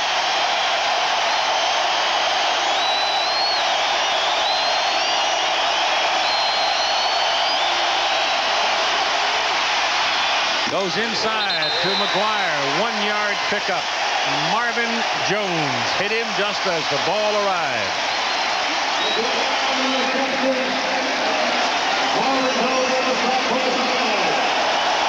It is 4th and 6. The other linebacker, Kirk Carruthers, was blitzing him right in the face as you see Carlos Huerta in for a field goal attempt. The ball will be put down just beyond the 41, make it a 51-yard try. He had 1 try tipped today. His long of the season is 47 yards. This is a 51-yarder. I heard whistles before the kick.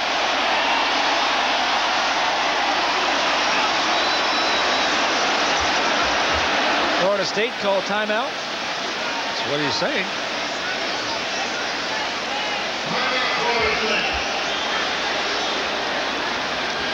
Time remaining in the 3rd quarter, 3:49. That kick by Huerta was short and right of his target, but FSU had called time apparently. He holds every kicking record at Miami except the longest field goal by Dan Miller. Great Southernwood outpost. From behind the umpire, behind the kicker. Paul Snyder has come in. Yeah, they're going to change it and go punt. See, there, the umpire right there calls timeout. They changed from kicking the field goal to lining up to attempt the punt.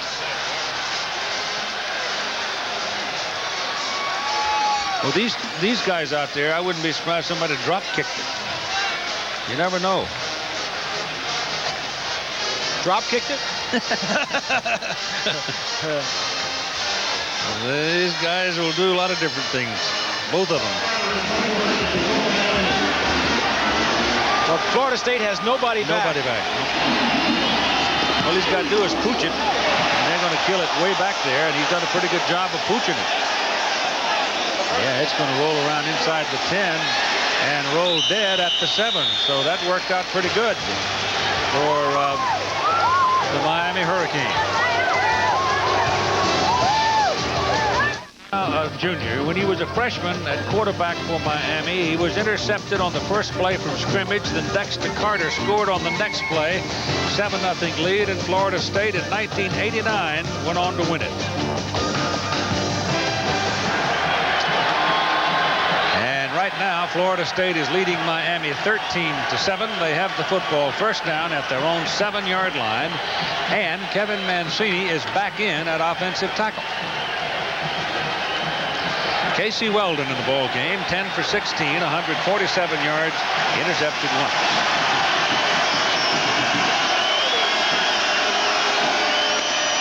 Weldon's pass, good. Pass is caught by Kez McCorvey. And it appears to be a first down to give the Seminoles a little real estate behind them.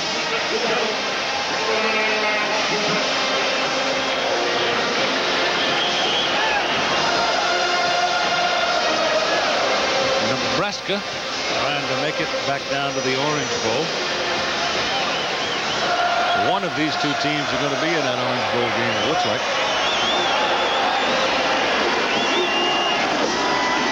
Weldon gives the ball to Bennett. Edgar Bennett breaks it on the sidelines, out of bounds at the 38-yard line. Curly Brown got just enough of him. Another first down.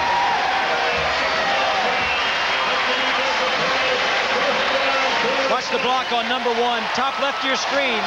That's Amp Lee blocks or Jesse Armstead, and then Mancini gets a good block. Poor tackling on that side by James. Just a good job of blocking and some poor tackling, and a big play for the Seminoles. So from the 7, they picked up successive first downs, and now they got some room.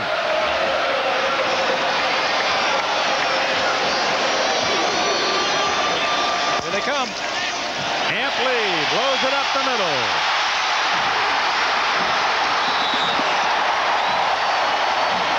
I mean, you go looking for Amp and you just keep grabbing air. Darrell Williams finally gets a shoulder on him and knocks him out of bounds. But another big play. First down, Florida State, Miami 35-yard line. Well, the offensive line of Florida State is starting to take over the ball game. Both these linebackers are going to blitz. Watch the offensive line as they pick up the blitz. Nice block by the fullback, Bennett. And then just some good run, and Amp Lee does not allow the first man to tackle him. Bennett with 2 good blocks, 2 plays. Bennett picked up 20 on the previous play. Lee just went for 27. And he's got it again. And he's inside the 30 and down to the 27-yard line. That's an 8-yard pickup. Give him 7 yards to the 28. Darren Smith, the tackle. Hurricanes are blitzing again. Left of your screen, top left. That's Barrow, 56. Watch the fullback. Makes him go around. Doesn't get a crushing block, but forced him to go around. Enough room for Lee. It's the thing about these backs, Keith. They'll block for each other.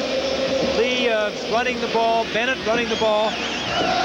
Sean Jackson has come in now to give Amp Lee a little breather. Weldon pumps it, keeps it, takes off. Little quarterback draw going for the first down at the 24-yard line of Miami. The Honda Scholar athlete this week. You see his grade point in Management Information Systems, Reggie Dixon, Florida State University senior offensive guard. He is from Jacksonville. Honda will present a check for $3,000 to the General Scholarship Fund of Florida State University. Michael Barrow is the man shaken up on the field, number 56, a very important personality in the structure of that Miami defensive corps.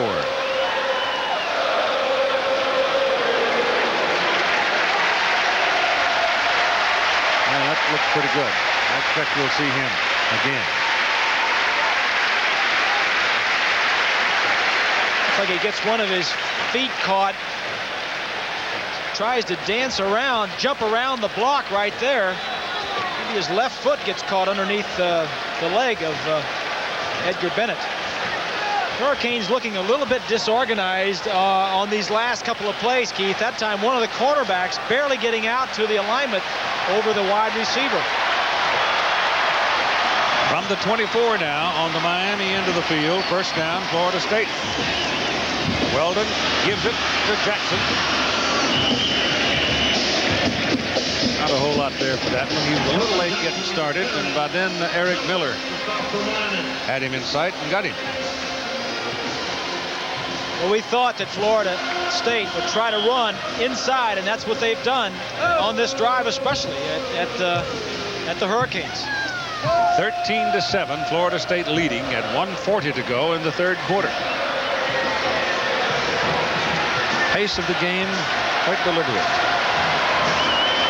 Defense is dominating. Weldon's pass is good. Edgar Bennett, number 22, gets down to the 10-yard line. He's got a first down. I don't know which side of the 10 they're going to mark it. But Edgar Bennett comes up with another big play. Georgia Tech said to be headed for possibly the Aloha Bowl. Winning their game. They have to win one more because one of their victories coming in here was against Furman. Furman is a 1AA team. Jackson is out. Ampley is back. The ball is squarely on the 10. And it's first and goal. Lee looking around. By then, school's out. Jesse Armstead's in the neighborhood. You get one glance, that's it. Yep, that's right. The Miami linebackers have been banged up a little bit. Armstead popped the shoulder a little bit earlier. Michael Barrow, we just heard, twisted his left ankle and has been cleared to come back into the ball game. And we're headed toward a half a minute to go in the third quarter. Eric Terrell, number 7 now. You're going to see him at the top of your picture.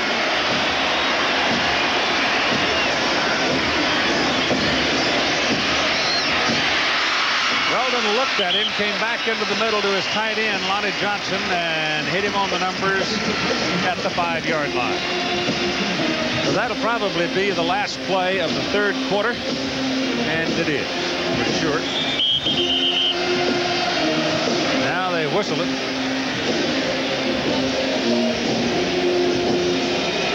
And stop the clock with 3 seconds to play.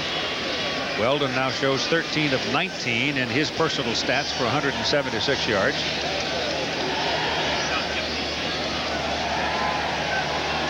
And you got a man shaken up on the field, a player down on the field. It could be Jackson, the tight end, who made the catch, but we cannot see from our position his number. It is the Seminoles. So we'll wait. 13-7 during the timeout.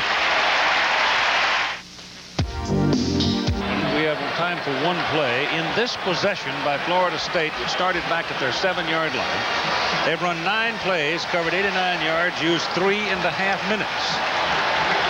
They have yet to put some numbers up. Now they wind the clock and let it run out before they run the play. And so we have finished 3 with Florida State leading by 6. And we'll be back after this message and the word from our ABC station. Bit by bit. The Xerox guarantee is no ordinary guarantee. I said, show me. And he did. Trotted off the field, went back in actually, and they finally had to run him off because you have to sit out one play. They've got Hart in there right now, big Warren Hart. Florida State is looking at 3rd down and 4 from the Miami 4 for the touchdown if they're going to get one. Otherwise, we might very well see another kick. But this has been a very long possession, a long drive by Florida State. Look for a run here. They've cooked up. Yep. Edgar Bennett bounces, headed for the corner, won't get there. Taken down and out of bounds by number 31, Darrell Williams at the 3. Yeah, Bowden didn't want to take any chance to turn the ball over. He wants to get the 3 points at least out of this situation. Third quarter dominated by Florida State. Total yards 159 to 38. They ran 22 plays to Miami's 10. If he gets his 3 here, that gives him a 9-point lead. Yeah. Then I think his offensive thinking conceivably could change. I don't know if it will or not, but it's possible. Here's the kick up. Nailed it. So Jerry Thomas becomes a major persona in this game with his 3rd field goal. And we'll zip up the coast to New York City and Roger Twibble. Thanks, Keith. Kansas at Colorado in a driving snowstorm at Folsom Field. This caps an 80-yard drive. Tony Sands, the 3-yard touchdown run. Kansas trying to knock the Buffaloes out of the Orange Bowl picture. Darian Hagan out with an ankle injury. Jayhawks lead it 10-3 in the second quarter. Let's go back to Keith. Well, they're getting some weather out there, aren't they? Well, it'd be a lot nicer at Miami at the Orange Bowl if they make it. Oh. That thing they played against the Nebraska-Colorado game, that was just frigid. It is a 16-7 ball game now with 14 minutes and 22 seconds. The home team, Florida State, ranked number 1 all season long, holding the lead. Now we're going to see Miami play some games here. You've got Kevin Williams, number 5. Darrell Spencer, 35, and they both come creeping up. Williams is going to get this one. He's got it at the 17. And they take him down at the 29. Derek Brooks, number 10, hit him solid and wrapped him and took him down.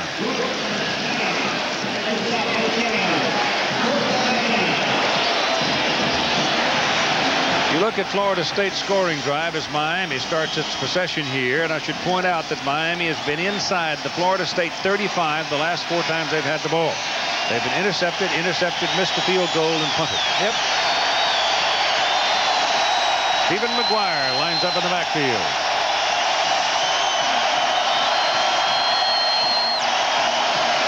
Gino Torretta, short underneath the linebackers, McGuire. And he's down at the 36, and that'll be a 7-yard pickup as LeVon Brown, the strong safety, makes the tackle. The Hurricanes, Keith, only had the ball 1 time the entire third quarter. Florida State dominating that third quarter with 2 drives, one of 13 plays and one of 11 plays, both ending in field goals. So Florida State coming out the second half picks up 6 points on Miami. Miami's got a little bit of a hitch in their giddy-up now. They need to get some moving on. Torretta 10 out of 20. McGuire runs it and gets his first down. Mark him just over the 40.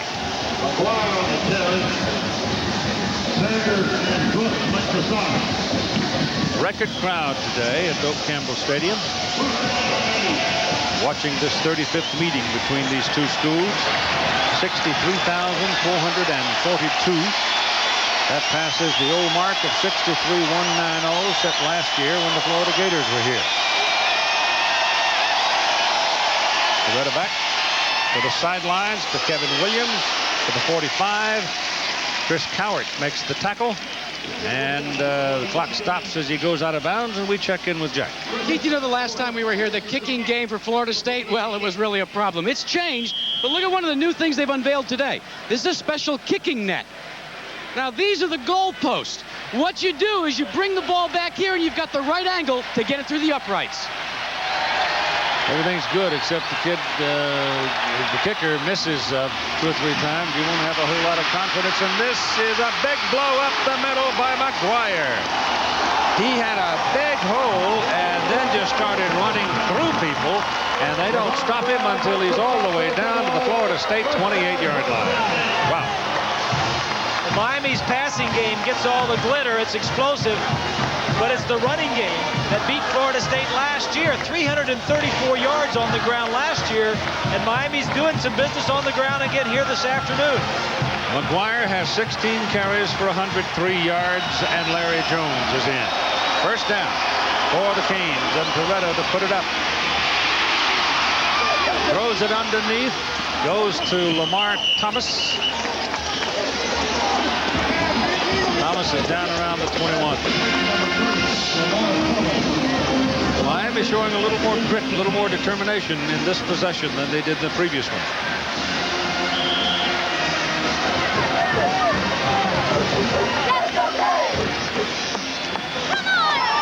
Second down and 3. McGuire's back now, having had a little blow on the sidelines. With his wing back. Blitz coming. McGuire popped the tackle at the line of scrimmage.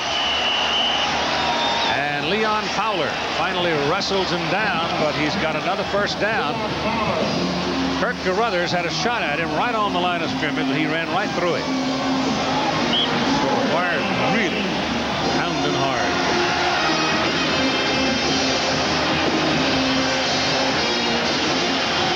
Ball resting just short of the 13. First down for the Canes. Here they come. Checked off. Yep. Penalty. They take him down back at the 22, but the whistles were blowing and the flag had been thrown before the ball was snapped. Yeah. Everybody knew that their blitz was on. We have a dead ball foul. False start on the offense. Back him up 5.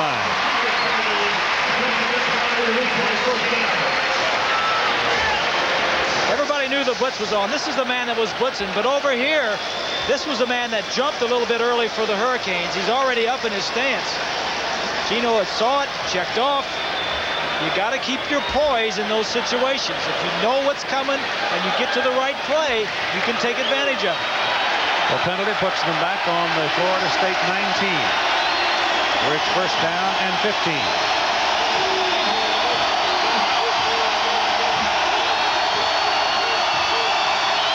Carruthers creeping around suddenly winds up eyeballing Toretta, and Gino calls a timeout. Says, I think I need a little help from the plenty. With his big plays, rushing for more yardage than it's passing. You got to give the credit to the defense of Florida State for taking away the big plays of Miami. All right, first down and 15 for Miami. In the fourth quarter. 9-point lead, Florida State. Toretto's passes away across the field and out of bounds. Incomplete. He was looking at Horace Copeland. That'll make it second down and 15. Toretta now 12 of 23, 115 yards, 2 interceptions you see there compared to what Casey Weldon has done. And 4 quarterback sacks. He has not had the luxury of sitting back there and looking around for very long. That play, another blitz was on. He had to get rid of it. Didn't have time to wait. Second down, 15.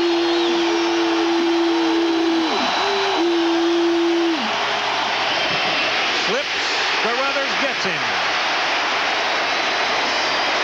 5 sacks. And the ball comes back across the 25.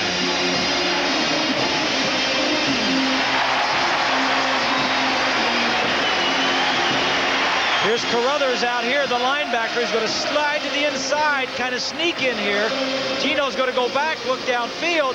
The back, number 30, McGuire sees him, just does a poor job of blocking him. That's at least the second sack today for Carruthers. Third down and 22. Ball out just over the 25. Another timeout. Charge to Miami. 10:26 to play in the ball game. They have 1 left.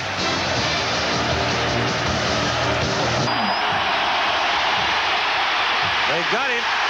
Back at the 27.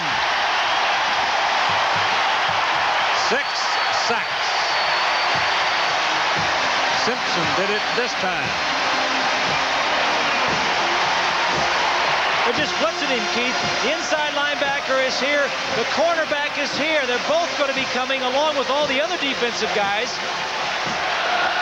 Jones picks him up. That time, Toretta steps around. They need 3 points. Werder from 45 yards out. Plenty of leg, and he got it.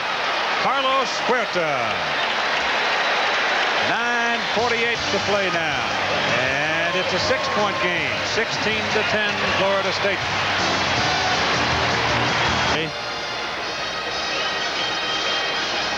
Sophomore linebacker. Florida State had 16 unanswered points after Miami had scored on the opening possession of the game. Now the Hurricanes have finally put 3 points up to make it 16-10. They will kick off now to Florida State. Huerta hits a knuckleball skittering downfield. It's bouncing around, goes into the end zone, and they will put it down there. And it will come out to the 20-yard line. The world's top male tennis superstars have been in Frankfurt, Germany this past week for the ATP Tour World Championship. Tomorrow, Pete Sampras will face Jim Courier in the final match of the game's premier event. Coverage begins 3 Eastern, 2 Central, and Pacific on ABC Sports.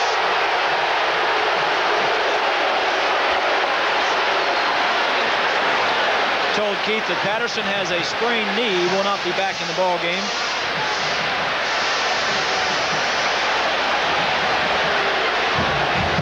At a time now, let me give you that. 9:48 to play. There's young Tom Patterson. Florida State owns the football. First down at the 20. The pace of the game is grinding. It's one of those games that everybody will be sore 2 weeks after this one. Amp Lee bouncing outside goes from nothing to almost 6 yards before Darren Smith brings him down. What has happened in the second half that the running games have taken over the football game. The defense has dominated the first half both ways.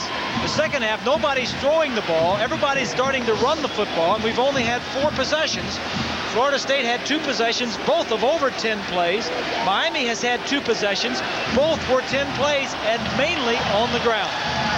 Stephen McGuire for Miami and Amp Lee for Florida State, the big offensive people. This is Lee again.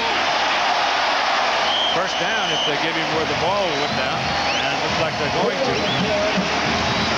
Lee, with adding that 4 yards to it, would have 73 yards on the ground and 48 yards, but it was a 51-yarder he caught.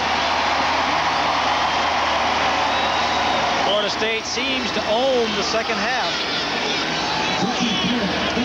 It's amazing that Mancini is back in there. He has not played in any of the games the last 3 or 4 weeks. Supposedly a torn ligament in his knee. Put the brace on and start practicing this week, and he's in there. Clock running at 8:40. Weldon gives it off to the first man, Edgar Bennett. 2 yards on the carry. Second down and 8 coming up. So Bobby Bowden and his people trying to take control of the clock. That puts Miami in a position where they may have to gamble. And if they do have to gamble, as 91 Darren Kine goes out, sprained ankle for the second time today. When you start having to gamble and blitz and double up, then that exposes something somewhere, some spot to a clever guy like a Weldon. Back on the sideline. He hurt that ankle back in the second quarter. Here's Weldon throwing the ball. That's a lateral. That's a lateral. That's a lateral. That's a lateral.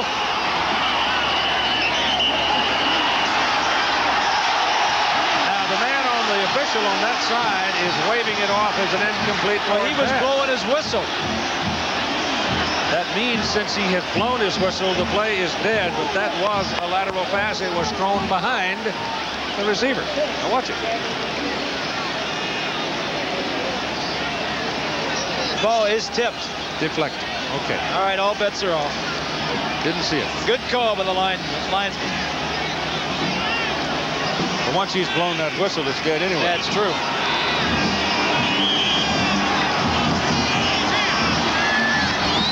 So put the ball on the 32, make it third down and 8.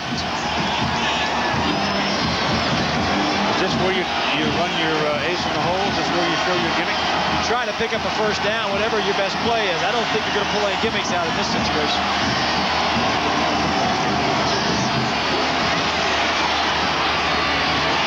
That is not caught. Weldon kind of threw that one into a crowd. Shannon Baker was kind of out in front, but there was plenty of coverage. Keith, in the second half, as you look at the pass protection that Weldon enjoys here, the simple fact of the matter is that the defensive backs are better than the wide receivers in the second half. They're knocking the ball loose. They're covering man-to-man. They're not getting open. Williams is back. Player gets some heat. He just barely got it out. They went after him, and The ball is... He can run. He can run it. He batted it right to him. Now, the beanbag was thrown back there at the 40, and Kevin Williams winds up with about 2 more yards than that out to the 42. So now here's the Miami Hurricanes.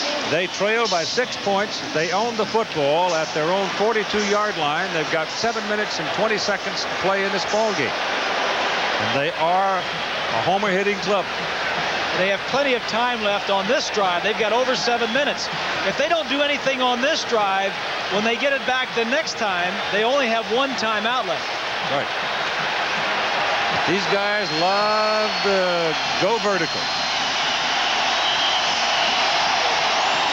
Question is when they have tried to do that today, there's been a whole lot of folks wearing garnet.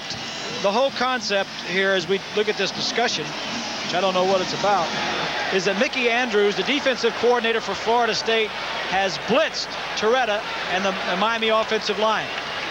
Would you please put 15 seconds back on the clock? That's what it was about. 15.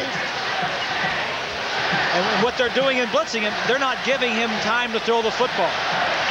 That's why you haven't heard from Thomas and Copeland. That's exactly right. That's what the AP Top 10 is doing so far today, and some later.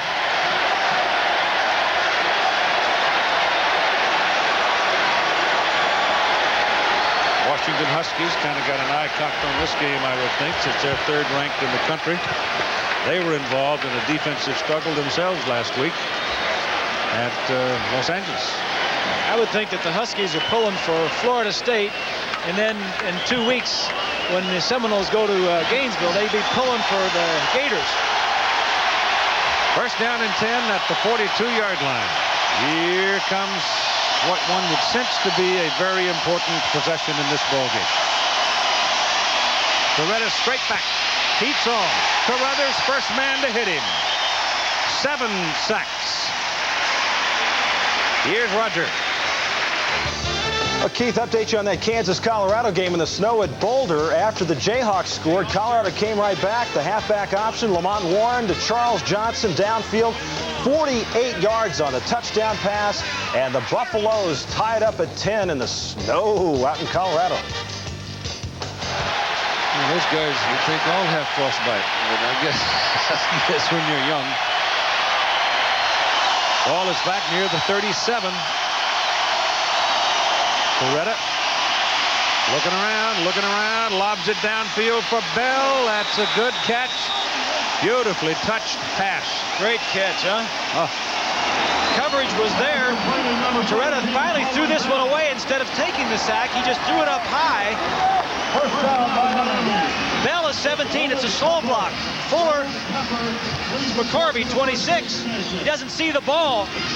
And then Bell uses his height to go up and catch. That's a big boost, big play for the confidence of Gino Torretta.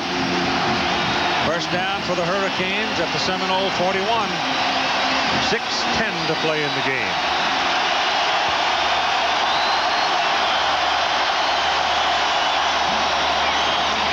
McGuire. They put him out at the 33. Leon Fowler put a shoulder into it. McGuire has had a big game. Once again, Miami is down knocking on the door. McGuire totaling 119 yards in the ballgame. Well, the Seminole defense is not giving Gino Torretta time to throw the ball, but on the ground, the Hurricanes are getting something done. Look at McGuire.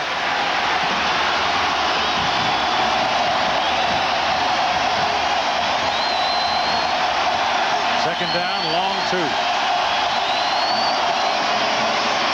Got it. Runs right over a man. Takes it all the way down to the 15-yard line. I mean, he just flat ran over Leon Fowler. Take a look at the offensive line now. Just a stretch. Everybody stays on the man in front of him. That creates a gap. Searcy, 73, got a cut block on the defensive end, which created a little crease.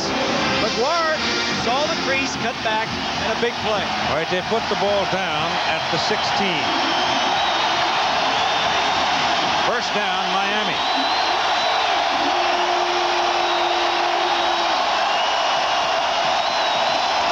Blitz coming. Beretta gets it off. It is incomplete. It was intended for Lamar Thomas. If he would have had that ball down where Thomas could have caught it, Buckley would have intercepted it.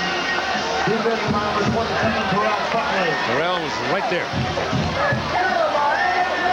This is the 6th straight time that Miami has been able to get inside the 35-yard line of Florida State. But so far, in those 6 possessions, only 3 points. Their touchdown came in the very first possession of the ball game.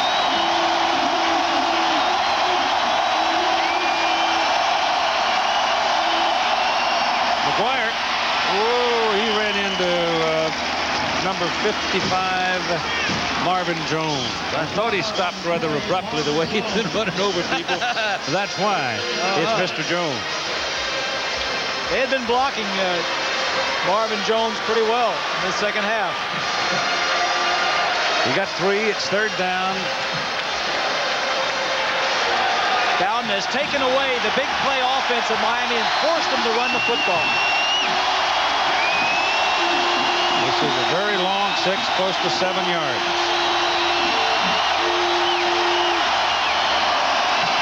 Beretta's pass. Kevin Williams fell down.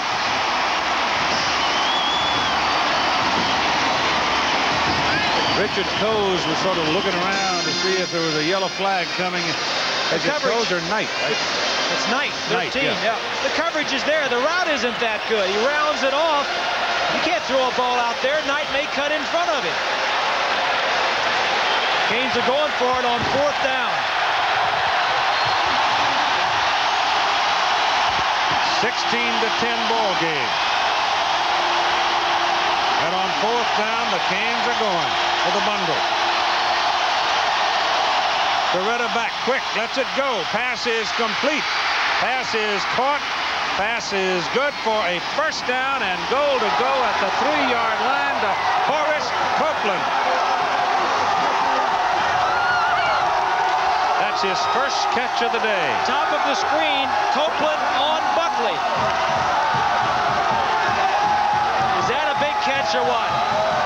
First catch of the day. Buckley tries to pull him back. No blitz this time. Quick passing. Plenty of time to throw it. So on 1st and goal, here's McGuire back in the ball game. He has it. Maybe a yard from the 3 to the 2. And it'll bring up 2nd down and goal, and the time so precious now at 4 minutes.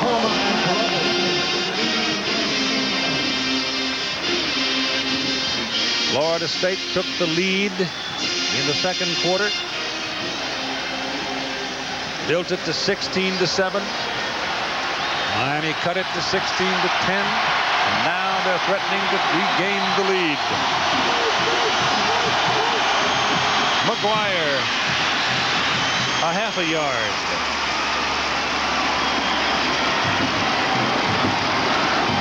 Nothing fancy here. Just plain old jawbone football. It's interesting that these 2 teams came into the ball game, both big-time offensive powerhouses. And it's gotten down to a defensive struggle where both teams are running the football. It is 3rd down. They're at least a yard and a half, close to 2 yards away from the goal line with Jones in the backfield. Larry Jones. He has it. He's got a touchdown. Miami has scored.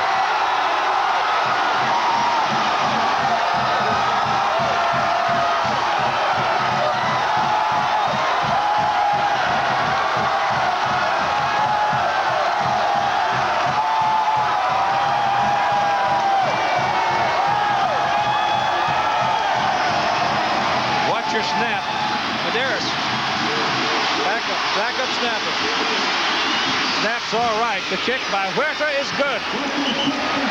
Tom Patterson was the snapper. He went out, you saw, with a strained knee. Sedaris does this backup snapping. It wasn't terribly clean, but it was well handled by the holder and put in the air by Huerta. Good.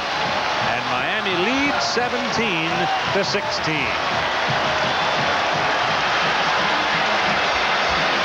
Been a long day. A lot of guys fighting, scratching. It all comes down to who wants it the most. It's not the white paint, it's the yellow line for the touchdown.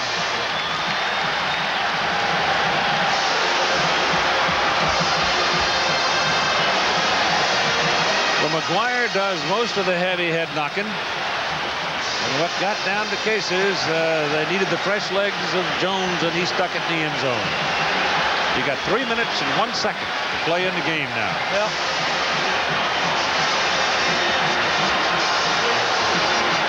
Take a look at the left side of the offensive line. 72 is Cristobal.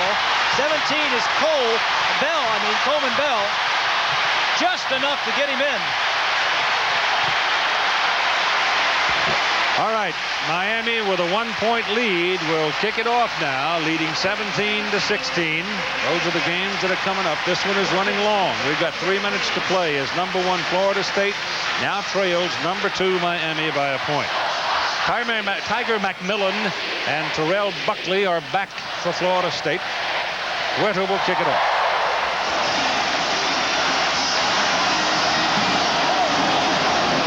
Drills it.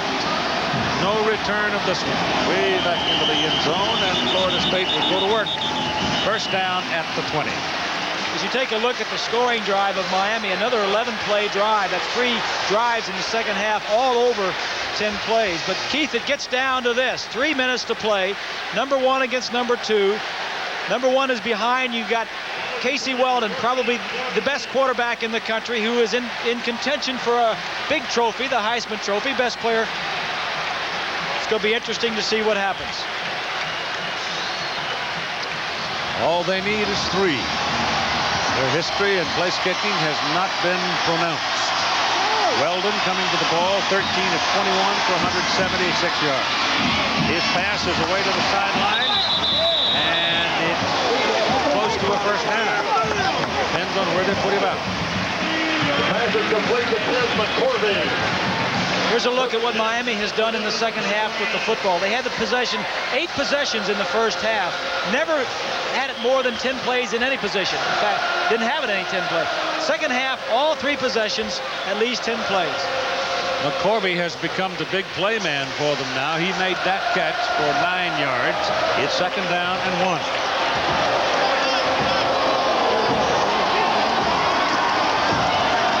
Give it to Ant Lee, and he cuts back in to pick up the first down up at the 33. They'll move the chain and stop the clock at 2:49. In timeouts, Florida State has 2.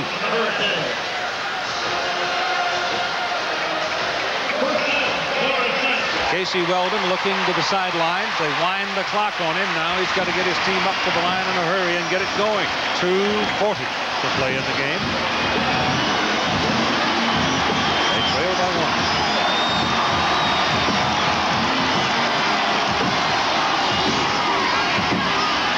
Weldon's pass again to the sideline. It is caught at the 44-yard line by Eric Terrell.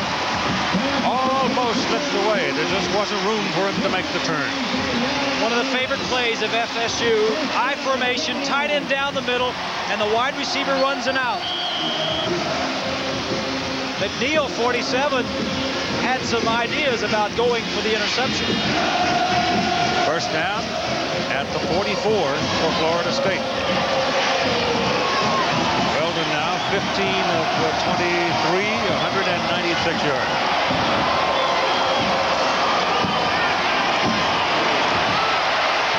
They got him back at the 40. Nobody available. That's 5 sacks by the Miami defenders today.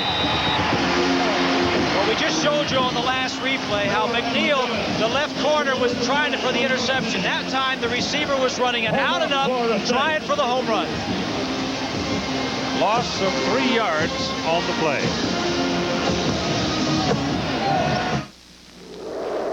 Comes the crucial factor here.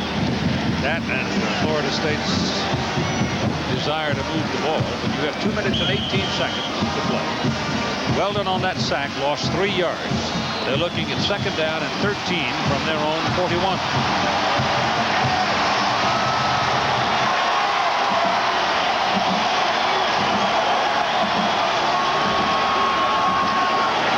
That's Edgar Bennett. And Bennett moves it up to the 47. Looked like he might be able to pop outside, but Jesse Armstead penetrated some of the blocking. None of those games have started yet. They have just started, Keith, and there's no score in any of them. Yep. But the critical thing here, it's a 4-down area for Florida State. They need to pick up, 7 yards in the next 2 plays. They'll go for it on 4th down, obviously, if they don't make it here. Now we go inside 2 minutes. And it's 3rd down and 7. Number 1's trailing by a point. They don't have it yet. Edgar Bennett reaching for it to the 46-yard line of Miami. Ryan McNeil trying to hold him. It's close.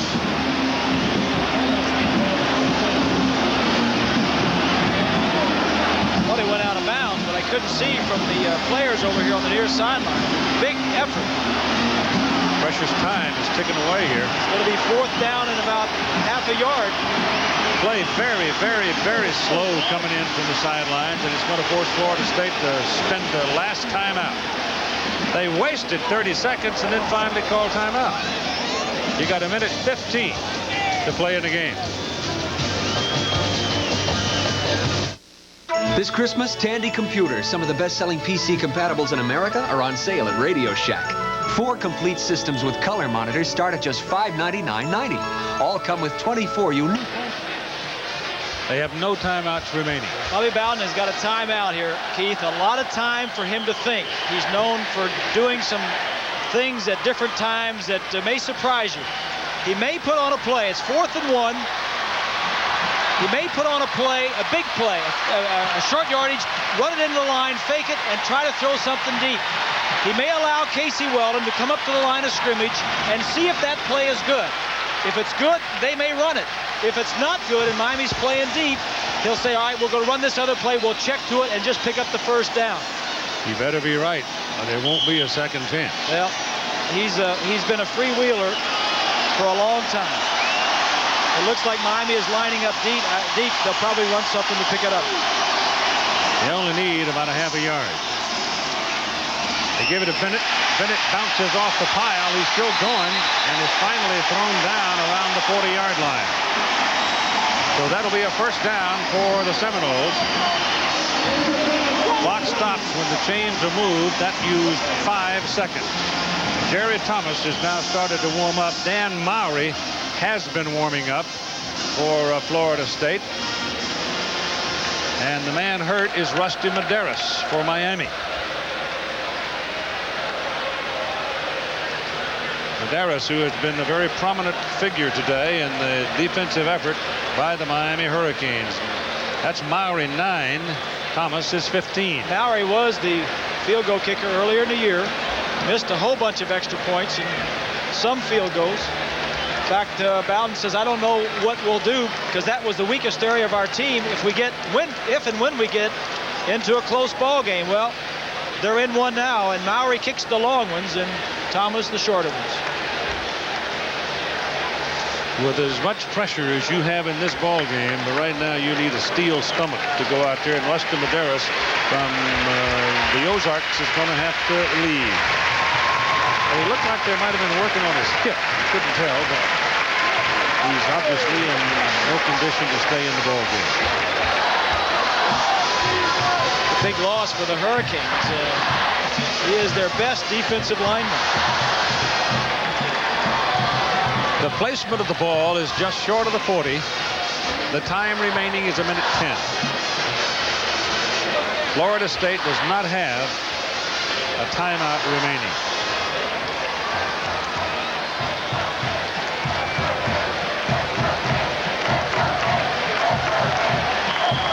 Officially, this will be the 40 because it's in between the hash mark and the yard stripe.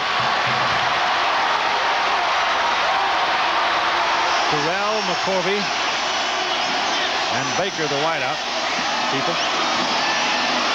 Weldon back, a lot of time, gets it away to the side. The pass is caught over there by Edgar Bennett, and Bennett goes out of bounds at the 33, close to the 32-yard line, looking back into a bright sun to make that catch. Weldon was looking downfield. Bennett was his outlet. Nothing down there, so he just threw it out, and Bennett did get out of bounds.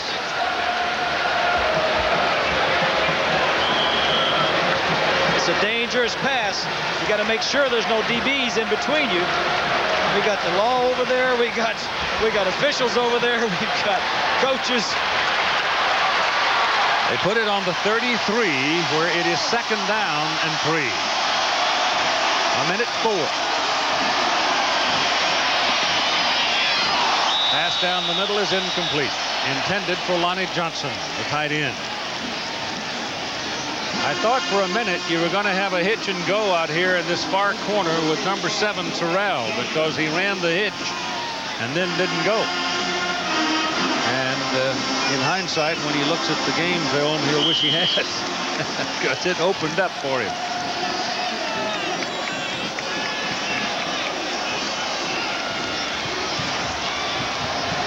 One minute. Thomas and Mowry are the place kickers. Number 1 trails, number 2 by a point. Weldon's pass is away for Terrell. He's in the end zone. He's got a penalty flag. There's a penalty flag. Ryan McNeil was defending.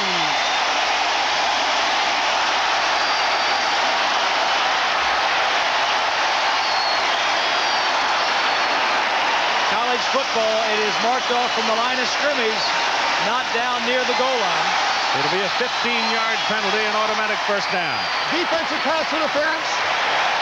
First down. So this is the setup you were looking at a little earlier and talking about. That's legal.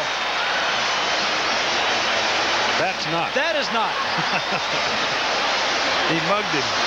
He'd have caught it. Terrell, the man you were talking about a play earlier, having beaten O'Neal, that word got back to Bowden, and he got him by him again. Good call.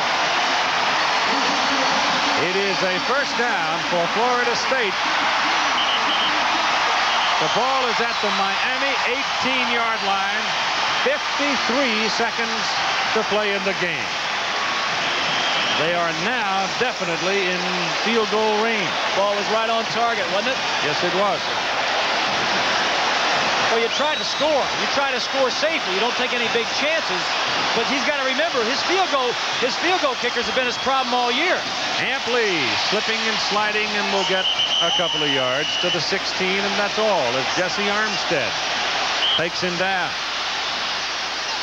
You know, even though Bowden has made 3 field goals today, I'm sure he still feels a little bit insecure in sending a young man out there in a big game like this to win it when the national championship may be on the line.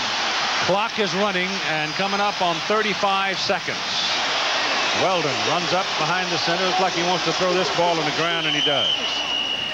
Now he's got 29 seconds. Now he's looking at 3rd down and 9, but at least he'll have a chance to get a play from the sideline. This absolutely drives me crazy. I don't know why that quarterback can't just go ahead and call the play. How much time is wasted. Jerry Thomas is number 15. He figures to be the man that gets the call. All right, you got 29 seconds left, Keith. He is going to have to throw this ball. Oh, they're going to kick it now. Okay. They're kicking it on 3rd down. Who's out there? Thomas or Mowry? Thomas, 8 of 9 in his field goals. His long one, 40. This will be a 34-yard try, and this is for a win. This could be for a national championship.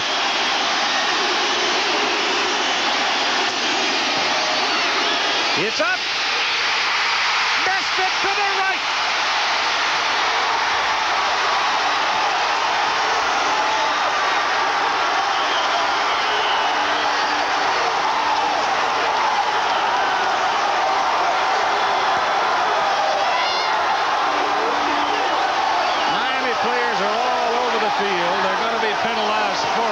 so what, I'm sure is their attitude, because they have just dodged a howitzer.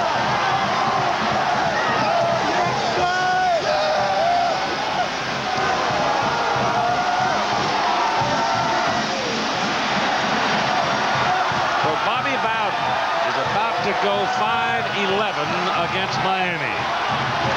They led most of the ball game. So the Canes in the fourth quarter stuck it in the end zone. And then this chance to win for Florida State. He had enough leg, but he couldn't pull it back inside.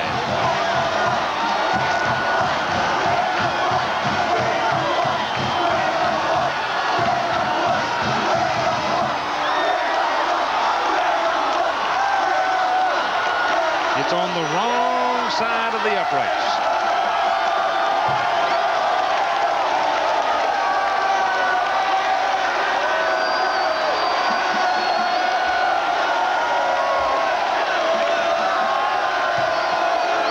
How close was that, huh? Whew. Bobby Bowden has never won a national championship. It's been close. He's won 10 games the last 5 years. There's only 2 other coaches in the history of college football that have done that. You know what just ran through my mind, and Todd Barry just pointed it out. Last year, that kick split. And the reason that they went for it on 3rd down and not 4th down is that Casey Weldon had lost his shoe. So he took the snap on 2nd down and threw it into the ground.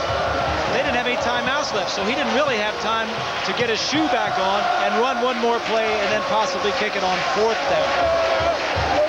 So Miami takes over the ball at the 10, and all they got to do is snap it.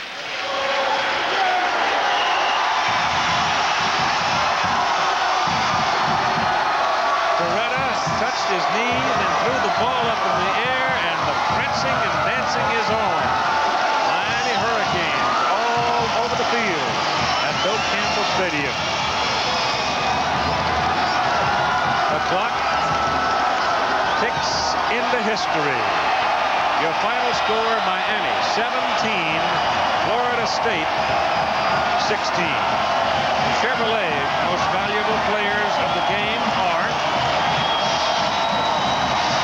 Stephen McGuire of Miami, 22 carries, 142 yards, caught 4 balls for 27 yards. For Florida State, Arvin Jones, linebacker, 12 tackles, 1 interception. Chevrolet donating $1,000 to each school's general scholarship fund to reward outstanding students for their academic achievements and assist those in financial need. That was a game.